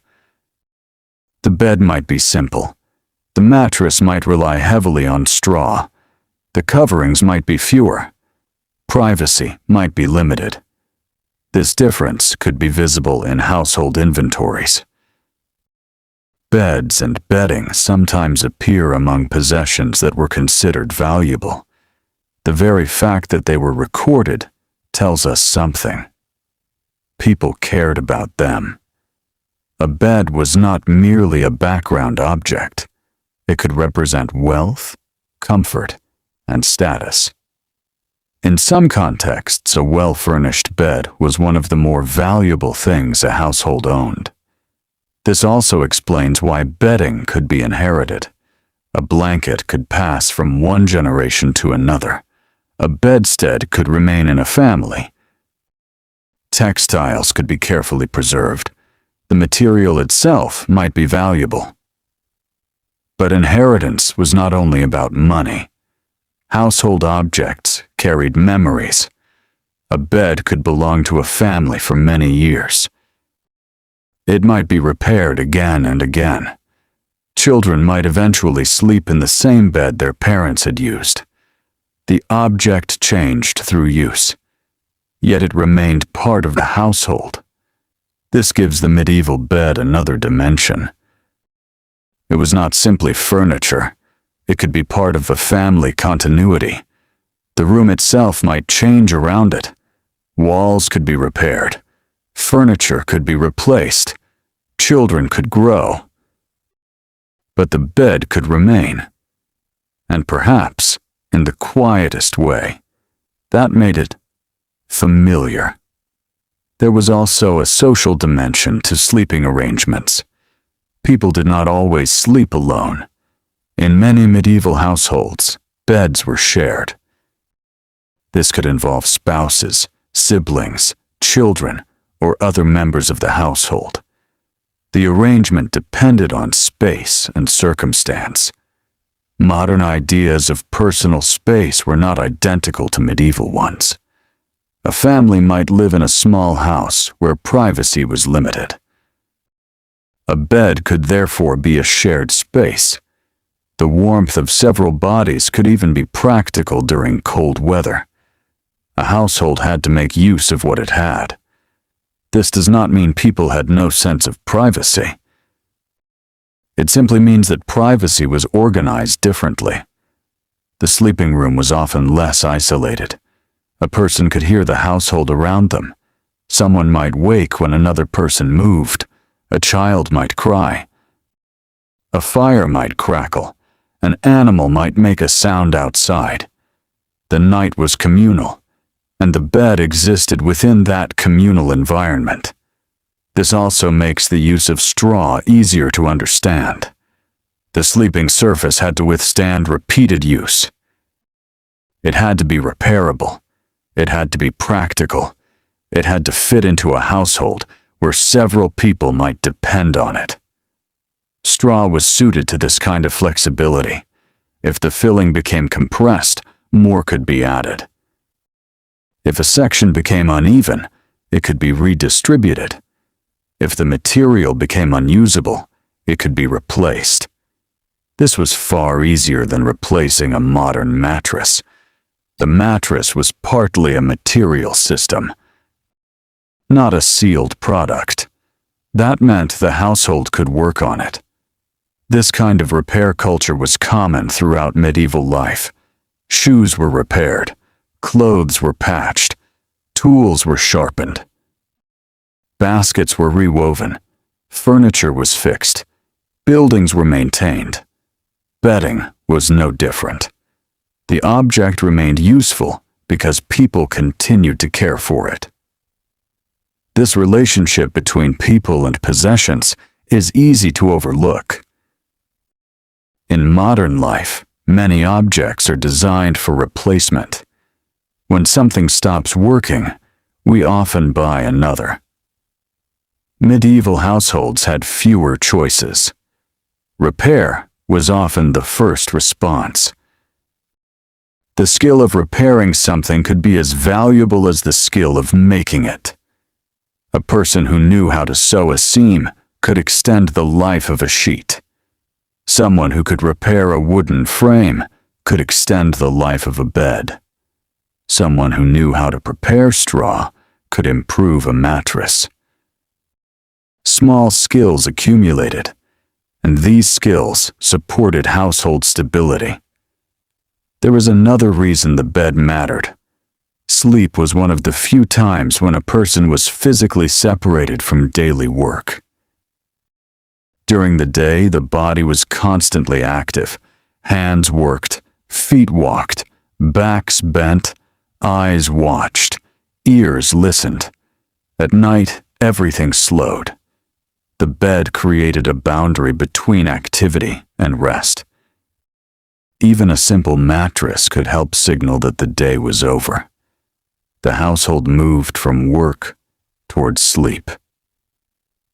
This transition is familiar to us. We turn down the lights. We change clothes. We get into bed. The medieval version looked different, but the underlying rhythm was similar. The body recognized the transition.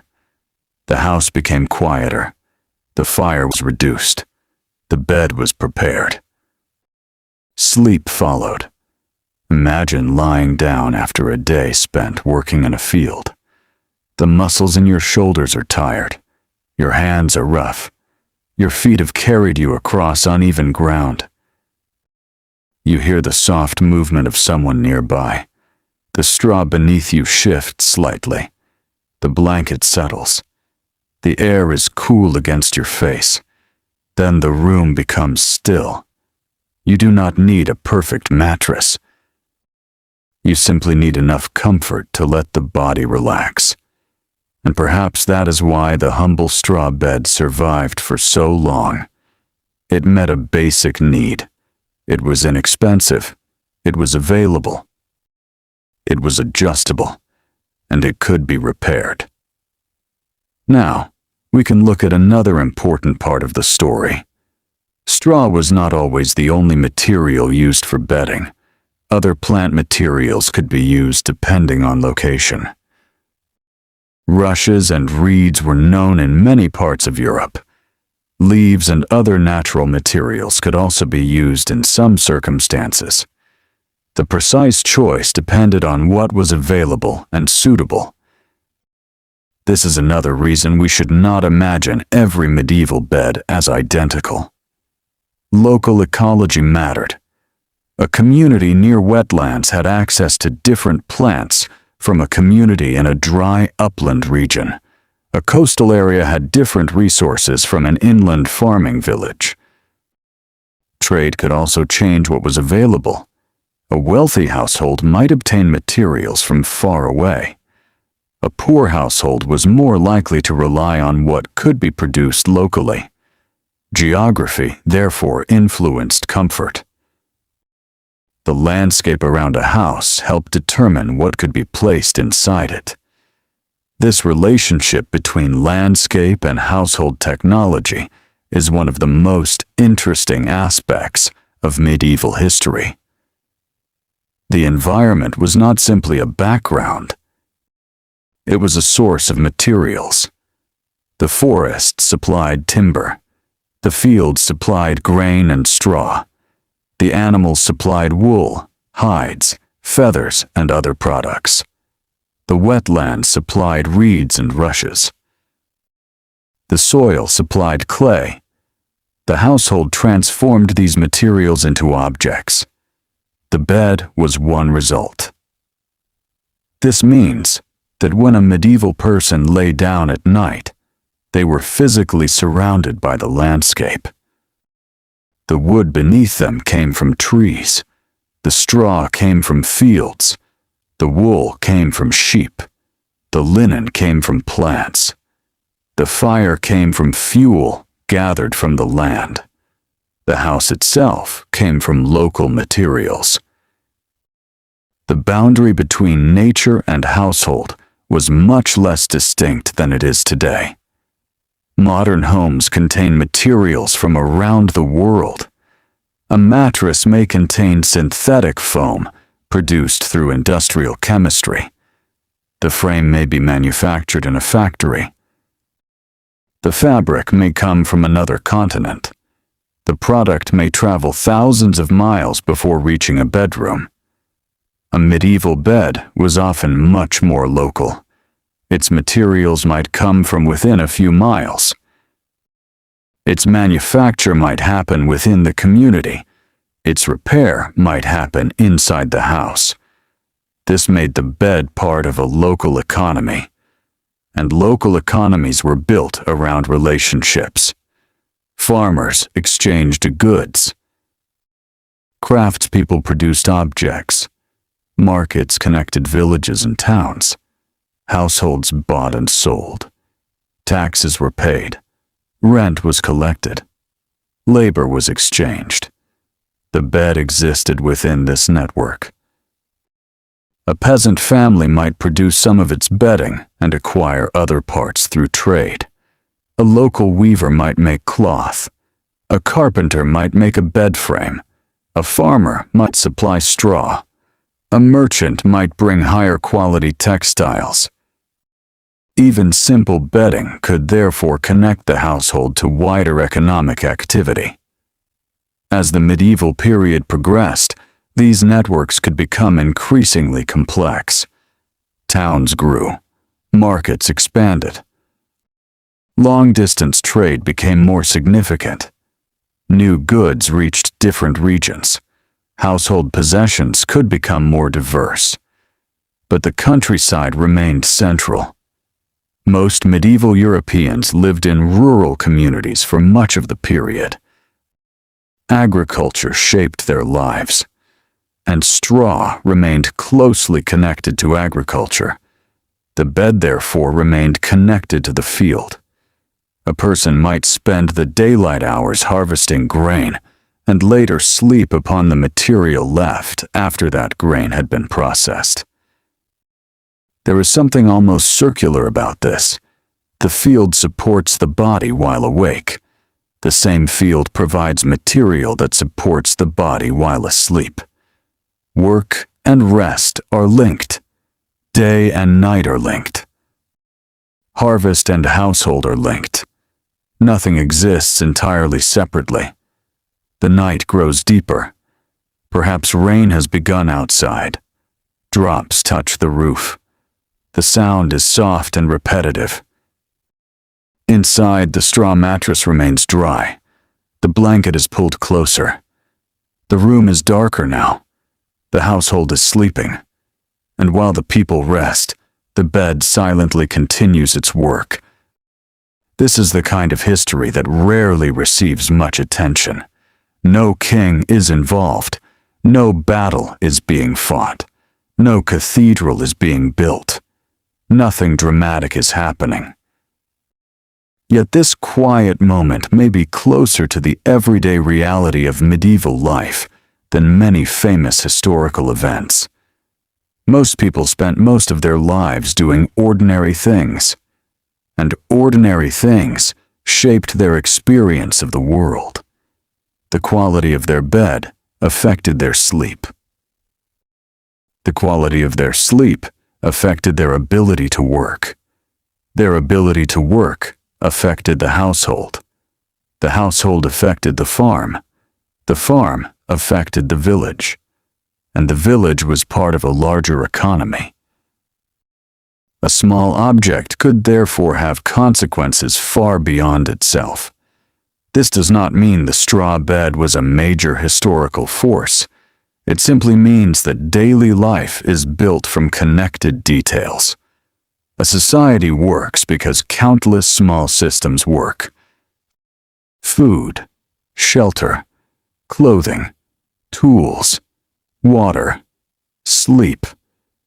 The bed belonged to this system, and perhaps that is why it deserves a place in the story. Because to understand medieval people, we should not only ask what they built, we should also ask where they slept, what they touched, what they smelled, what they heard, what they did when the day's work was finished. The answer brings us closer to them. Imagine again the final moments before sleep. The fire has become a low glow. The last conversation is ended. The blanket is pulled into place. The mattress is slightly uneven beneath the body. The straw makes a quiet sound. Outside, the fields are dark. The air is cold. The house is still. The person closes their eyes. For a few hours, the worries of harvest, weather, rent, food, illness, work, and family are set aside. The body rests. The bed has become what it was meant to be. A small shelter within the shelter of the house. A place of warmth within the cold night. A place of stillness after a day of movement. And beneath it all, the humble straw remains. Simple, ordinary, useful, waiting for another morning. As the morning slowly arrives, the darkness begins to thin. The first light touches the roof. The wind has quieted. The rain, if there was any, has passed. Someone wakes. The blanket is moved. A child turns. A fire is stirred. The household begins again. The bed returns to the background. But tonight, the same story will repeat. And tomorrow night too. Not perfectly. Not identically. But according to the needs of the household and the materials available. That is perhaps the best way to understand medieval bedding. Not as one fixed tradition, but as a continuing practice. People adapting ordinary materials to ordinary needs. People using straw because it was there. Using wool because sheep provided it. Using linen when they could afford it. Using wood because trees supplied it. Using what their hands and landscapes made possible. And at the end of each long day, they created a place where they could sleep. The village wakes completely now. The fields wait. The animals call. The doors open. The household moves into another day. But beneath the memories of the night, the straw remains. A quiet reminder of the agricultural world that surrounded medieval life. And when evening comes again, it will return to its familiar role. Not as a symbol of misery, not as a strange curiosity, but as a practical material that helped ordinary people rest. The sun climbs higher. The sounds of work begin. The bed is forgotten for a while. Until darkness comes again. And then, slowly, the household will prepare for sleep. The evening comes quietly once more. Across the medieval countryside, fields darken beneath the fading sky. The paths become empty. The sounds of work gradually disappear. One by one, people return indoors. The day has been long. Perhaps there was planting, perhaps harvesting, perhaps repairing a fence, perhaps carrying water, perhaps tending animals, perhaps simply doing the countless small tasks that kept a household alive. Whatever the day contained, it is now ending. Inside the house, the fire gives a gentle warmth. The smell of smoke remains in the air. Wood occasionally shifts in the hearth. A blanket is lifted. A mattress is adjusted. And once again, the humble material that came from the fields becomes part of the sleeping place. Straw. By now, we have followed it through much of its journey. It began as part of a cereal crop. It remained after the grain had been separated. It could be stored. It could be reused. It could become animal bedding, roofing material, packing, or mattress filling. Its value came from its usefulness. And that usefulness was especially important in a world where almost everything required human labor. The medieval peasant did not live in a disposable world. A broken object could not simply be replaced with another identical object. A new mattress could not be ordered and delivered. A new blanket might require weeks of work. A new bedstead required timber and craftsmanship. So the household had to make what it had last. The straw mattress fit naturally into that system, If it flattened, it could be adjusted. If the filling became old, it could be replaced. If the covering tore, it could be sewn. If the frame weakened, it could be repaired. The bed could continue serving the household because the household continued caring for it. This is one of the central lessons of medieval domestic life. Objects survived because people maintained them, and maintenance was a form of knowledge. Someone knew how much material to put into a mattress. Someone knew how to repair a seam. Someone knew how to prepare straw. Someone knew where to store it. Someone knew when it needed replacing. These skills were ordinary. They were rarely celebrated, but they were essential. Without them, the household became less comfortable and less efficient. The history of civilization is sometimes told through great inventions, but daily life is often shaped by small improvements: a better roof, a stronger shoe, a warmer blanket, a cleaner sleeping place, a better mattress. Each improvement seems small by itself. Together, they change the experience of living. For medieval peasants, the bed was one of those small improvements. It did not remove hardship. It did not make winter disappear. It did not prevent illness. It did not guarantee comfort. But it could make the night a little easier. And after a day of physical labor, that mattered. Imagine yourself lying down after sunset. The room is dark. The air outside is cold. You can hear the faint movement of animals. Perhaps rain touches the roof. Perhaps the wind moves through nearby trees. Your body is tired. You settle into the bedding. The straw beneath the mattress gives slightly beneath your weight. The blanket rests over you. The warmth of the hearth has begun to fade, but the sleeping place is protected by layers. For a moment, there is nothing left to do. The fields can wait. The tools can wait. The household can wait. Sleep arrives. This simple moment is shared across centuries. The medieval person did not know the bedroom we know, but they knew tiredness. They knew the relief of lying down.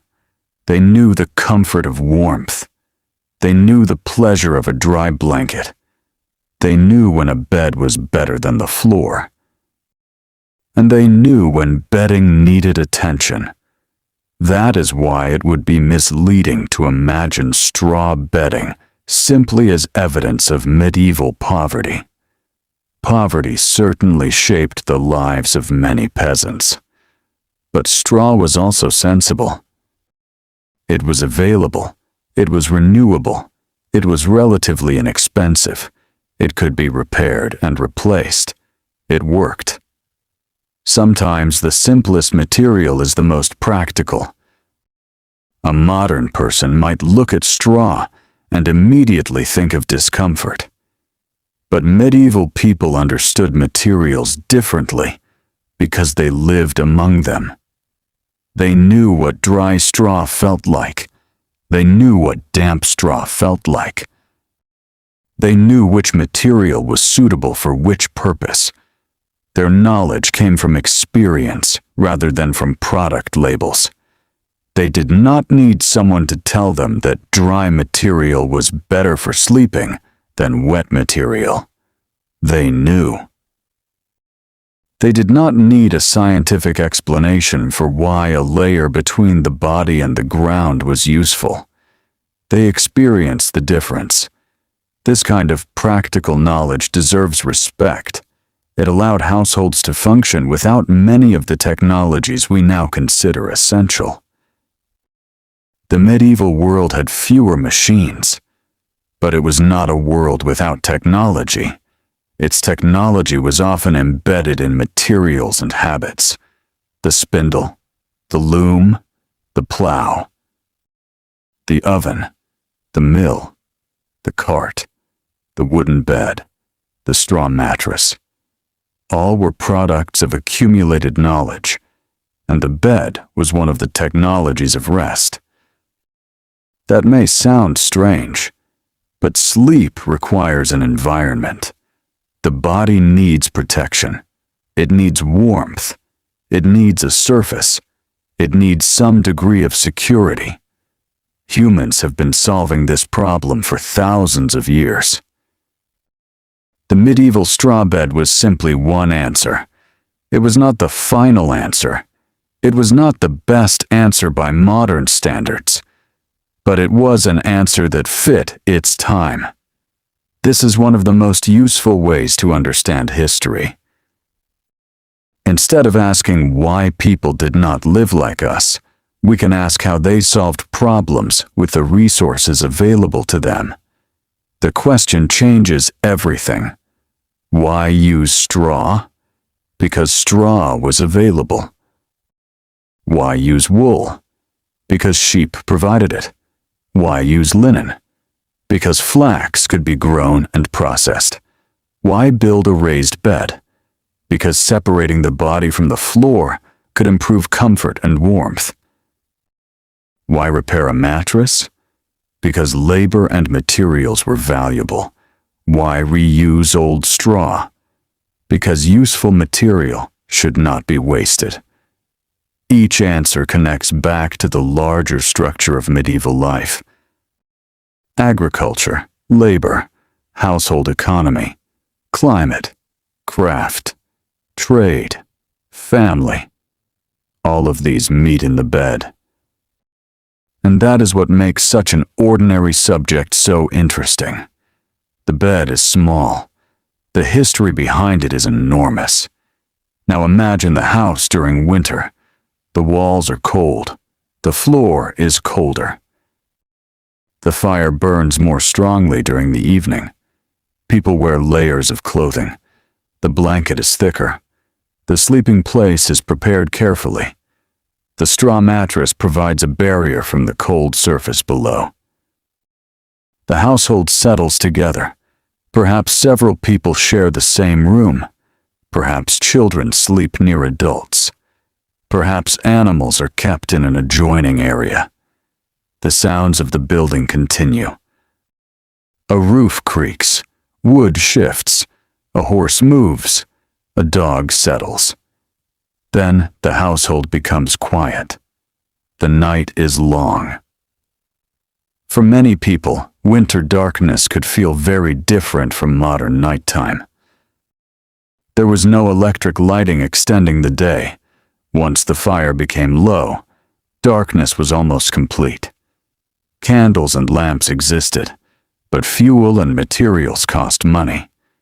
People did not necessarily illuminate every room throughout the night. Darkness was part of daily life, and the bed became even more important in that darkness. It was a familiar place, a place already prepared, a place where the body knew how to settle. The straw was familiar. The blanket was familiar. The walls were familiar. The sounds were familiar. Home was built from repeated experiences. The same objects returned every day. The same bed returned every night. This repetition created a kind of quiet stability. And stability mattered in a world where much else could be uncertain. Harvests could fail. Weather could change. Prices could rise. Illness could arrive. Wars could disturb regions. Taxes and obligations could weigh heavily. But inside the home, there were routines. Food, fire, work, rest. These routines helped structure life. The bed was part of that structure. Every evening it marked the transition from activity to sleep. Every morning it marked the beginning of another day. This rhythm continued through generations. Children grew up learning it. Parents taught them household tasks. Older family members passed on practical knowledge. The arrangement of the bed might have changed over time. The household might become wealthier. New textiles might be purchased. A new bed frame might be built. But the basic need remained: rest. The medieval world was also changing around these households. Towns grew. Trade networks expanded. Craft production became more specialized. Markets connected distant regions. The later Middle Ages saw increasing complexity in many parts of Europe. Household furnishings could become more elaborate. Beds could become more substantial. Curtains and decorative textiles could appear among wealthier people. The difference between rich and poor could become visible through household possessions. Yet straw never disappeared, simply because wealth increased. Practical materials continued to have practical uses. Agricultural societies continued to produce straw. Poorer households continued to depend on inexpensive materials. And even wealthy households could use plant material in ways that made sense. The story was never simply straw first, luxury later. Different materials existed together. Different social groups used them differently. The medieval world contained layers of comfort. A noble bed might be surrounded by expensive textiles. A peasant bed might contain straw. But both existed within the same broad tradition of making a sleeping place from layered materials. The difference was largely one of resources. This reminds us that history is rarely a clean progression. People did not suddenly move from crude beds to modern beds. Sleeping arrangements changed gradually. Different traditions overlapped. Old methods remained useful. New materials appeared. Some households adopted them quickly. Others did not. Geography mattered. Income mattered. Trade mattered. Custom mattered. The bed evolved as society evolved. But the humble straw mattress remained part of that long story. There is another important point. Straw was not necessarily placed directly on top of a bed every night. The phrase "covering the bed with straw" can create a misleading image. In many contexts, straw was used as mattress filling rather than as a fresh layer scattered over a finished bed each evening. Other plant materials could also be used. Loose material might be rearranged or added. The exact practice varied. So when we imagine the nightly preparation, it is better to think of people maintaining and arranging a bedding system rather than simply throwing straw across the bed. The distinction is small, but historically important. A household was not necessarily replacing the entire bed each night. It was preparing the sleeping place. That might involve adjusting the mattress, spreading coverings, and making sure the bedding was ready. The straw was part of the structure, and once we understand this, the practice becomes less strange. It becomes familiar. We also need to remember that some medieval peasants may have had little or no elaborate bedding. Extreme poverty existed. Some people lived in very simple conditions. Others had surprisingly comfortable homes. Archaeological evidence and written records show variety. There is no single picture that describes every rural person. That variety is one of the reasons history remains interesting. The medieval countryside was not made of identical houses, filled with identical objects. There were differences in building materials, differences in agriculture, differences in wealth, differences in family size, differences in local customs, differences in climate. The bed reflected all of these. And yet, across the differences, one common need remained. People had to sleep. They had to recover. They had to wake and work again. This is why the humble bed deserves attention. It was part of the basic machinery of life, not machinery made of metal. Machinery made of habits and materials. A household that slept reasonably well could begin another day with more strength. A household with poor bedding might suffer greater discomfort. The difference was not necessarily dramatic. But repeated over months and years, small differences mattered. Warmth mattered. Dryness mattered. Rest mattered. Comfort mattered. The bed mattered. As the night grows deeper, the household becomes completely still. The fire has nearly disappeared. Only a few embers remain. The straw beneath the mattress has settled into its familiar shape. Someone turns over. The blanket shifts. The sound is soft. Then stillness returns. Outside, the moon moves across the sky. The fields lie empty. The road is quiet. The village sleeps. For a moment, the entire medieval world seems reduced to this small room. No armies, no kings, no castles, only a family sleeping. And perhaps this is where history becomes most human. Because the people who lived centuries ago were not simply participants in great events. They were bodies that became tired. They were people who became cold. They needed food. They needed shelter. They needed sleep. The straw under their beds was one small response to those needs, and the response was shaped by the world around them, the grain fields, the harvest, the climate, the household, the available materials, the skills of ordinary people. Everything came together. When morning comes, the straw will still be there. The family will rise. The day will begin. Someone will tend the fire. Someone will prepare food. Someone will step outside. The bed will become quiet and unused for a while.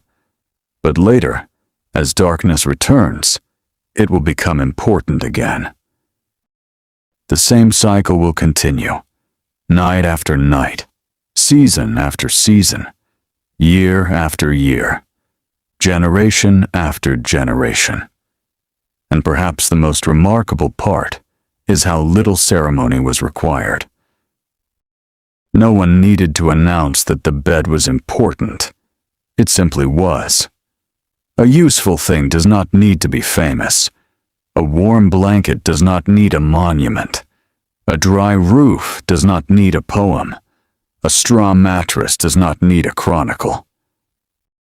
But together, these ordinary things made life possible.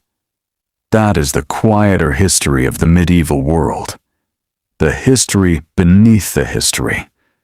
The world of household routines. The world of hands and materials.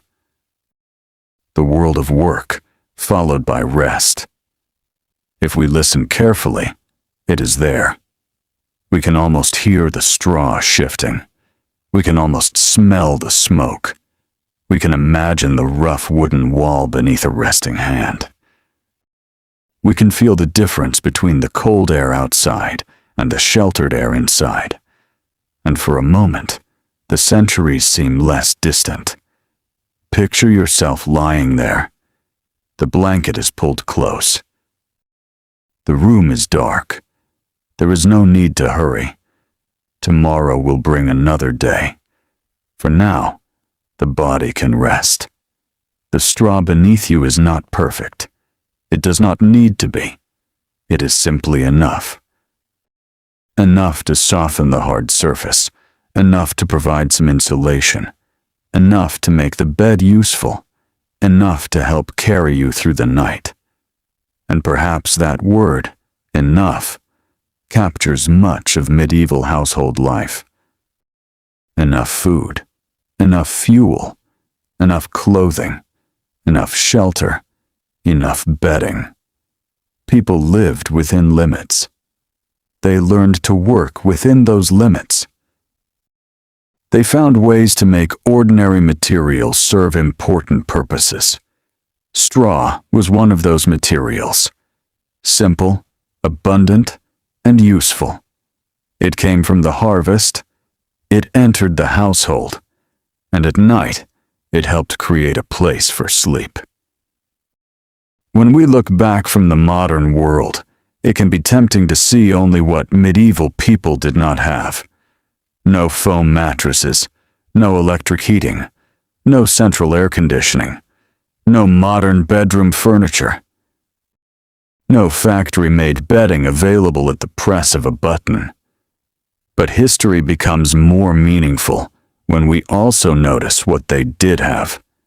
They had knowledge, they had craftsmanship, they had materials, they had practical experience, they had traditions, they had the ability to adapt. They could turn a field into a home in ways that are easy to overlook. The grain became food. The straw became useful material. The wool became clothing and blankets. The timber became furniture. The firewood became warmth. The house gathered these things together, and the bed gathered some of them into one quiet place. This is why the straw mattress is more than an object. It is a meeting point between agriculture and domestic life, between work and rest, between the field and the house, between the daylight and the night, between survival and comfort. And that is where our journey ends. Not with a dramatic event, not with a great discovery, but with the simple image of a medieval household preparing for sleep. The fire is low, the room is quiet, the bedding is arranged, the straw is settled. Outside, the countryside is dark beneath the stars. The people inside have finished their work. For a few hours, they are no longer farmers, laborers, parents, children, servants, or craftsmen. They are simply sleeping people, resting bodies, breathing quietly, waiting for morning. The night passes slowly. Perhaps frost forms outside. Perhaps rain falls. Perhaps the wind crosses the fields. Inside, the bed remains still. The straw holds the mattress. The blanket holds warmth. The house holds the family, and darkness holds the village. As the morning slowly arrives, a faint light appears beyond the doorway. The first sounds return. A bird calls. An animal moves. Someone wakes. The fire is stirred. The household begins another day. The bed remains behind. For a while it is only furniture again, but tonight it will become important once more. And tomorrow night, too. The cycle will continue long after the people in this particular house are gone. New families will live in other houses. New generations will work the fields. Different beds will be built. Different materials will become common. The medieval world itself will eventually pass into history. But the basic human rhythm will remain. Work, weariness, shelter, sleep, morning, again and again. And somewhere within that rhythm, the humble straw bed will remain a small reminder of how ordinary people solved ordinary problems. They did not need perfection. They needed something that worked. They needed warmth. They needed a little softness. They needed protection from the cold surface below. They needed a place to rest after a long day. Straw could help provide that. So when you think of the medieval peasant bed, perhaps do not imagine only roughness or poverty. Imagine a household making practical use of its harvest. Imagine hands preparing materials. Imagine a mattress being repaired. Imagine a blanket being folded. Imagine a tired family settling down after sunset. Imagine the soft rustle of straw. Imagine the warmth of the dying fire. Imagine the quiet village beyond the walls. And then let the scene become still. The fields are silent. The house is dark. The bed is ready. The straw rests beneath the sleeper. The night continues. And for a few peaceful hours, nothing more is required. The medieval day has ended. The medieval night has begun. And beneath the simple layers of straw, cloth, wool, and wood, ordinary people sleep.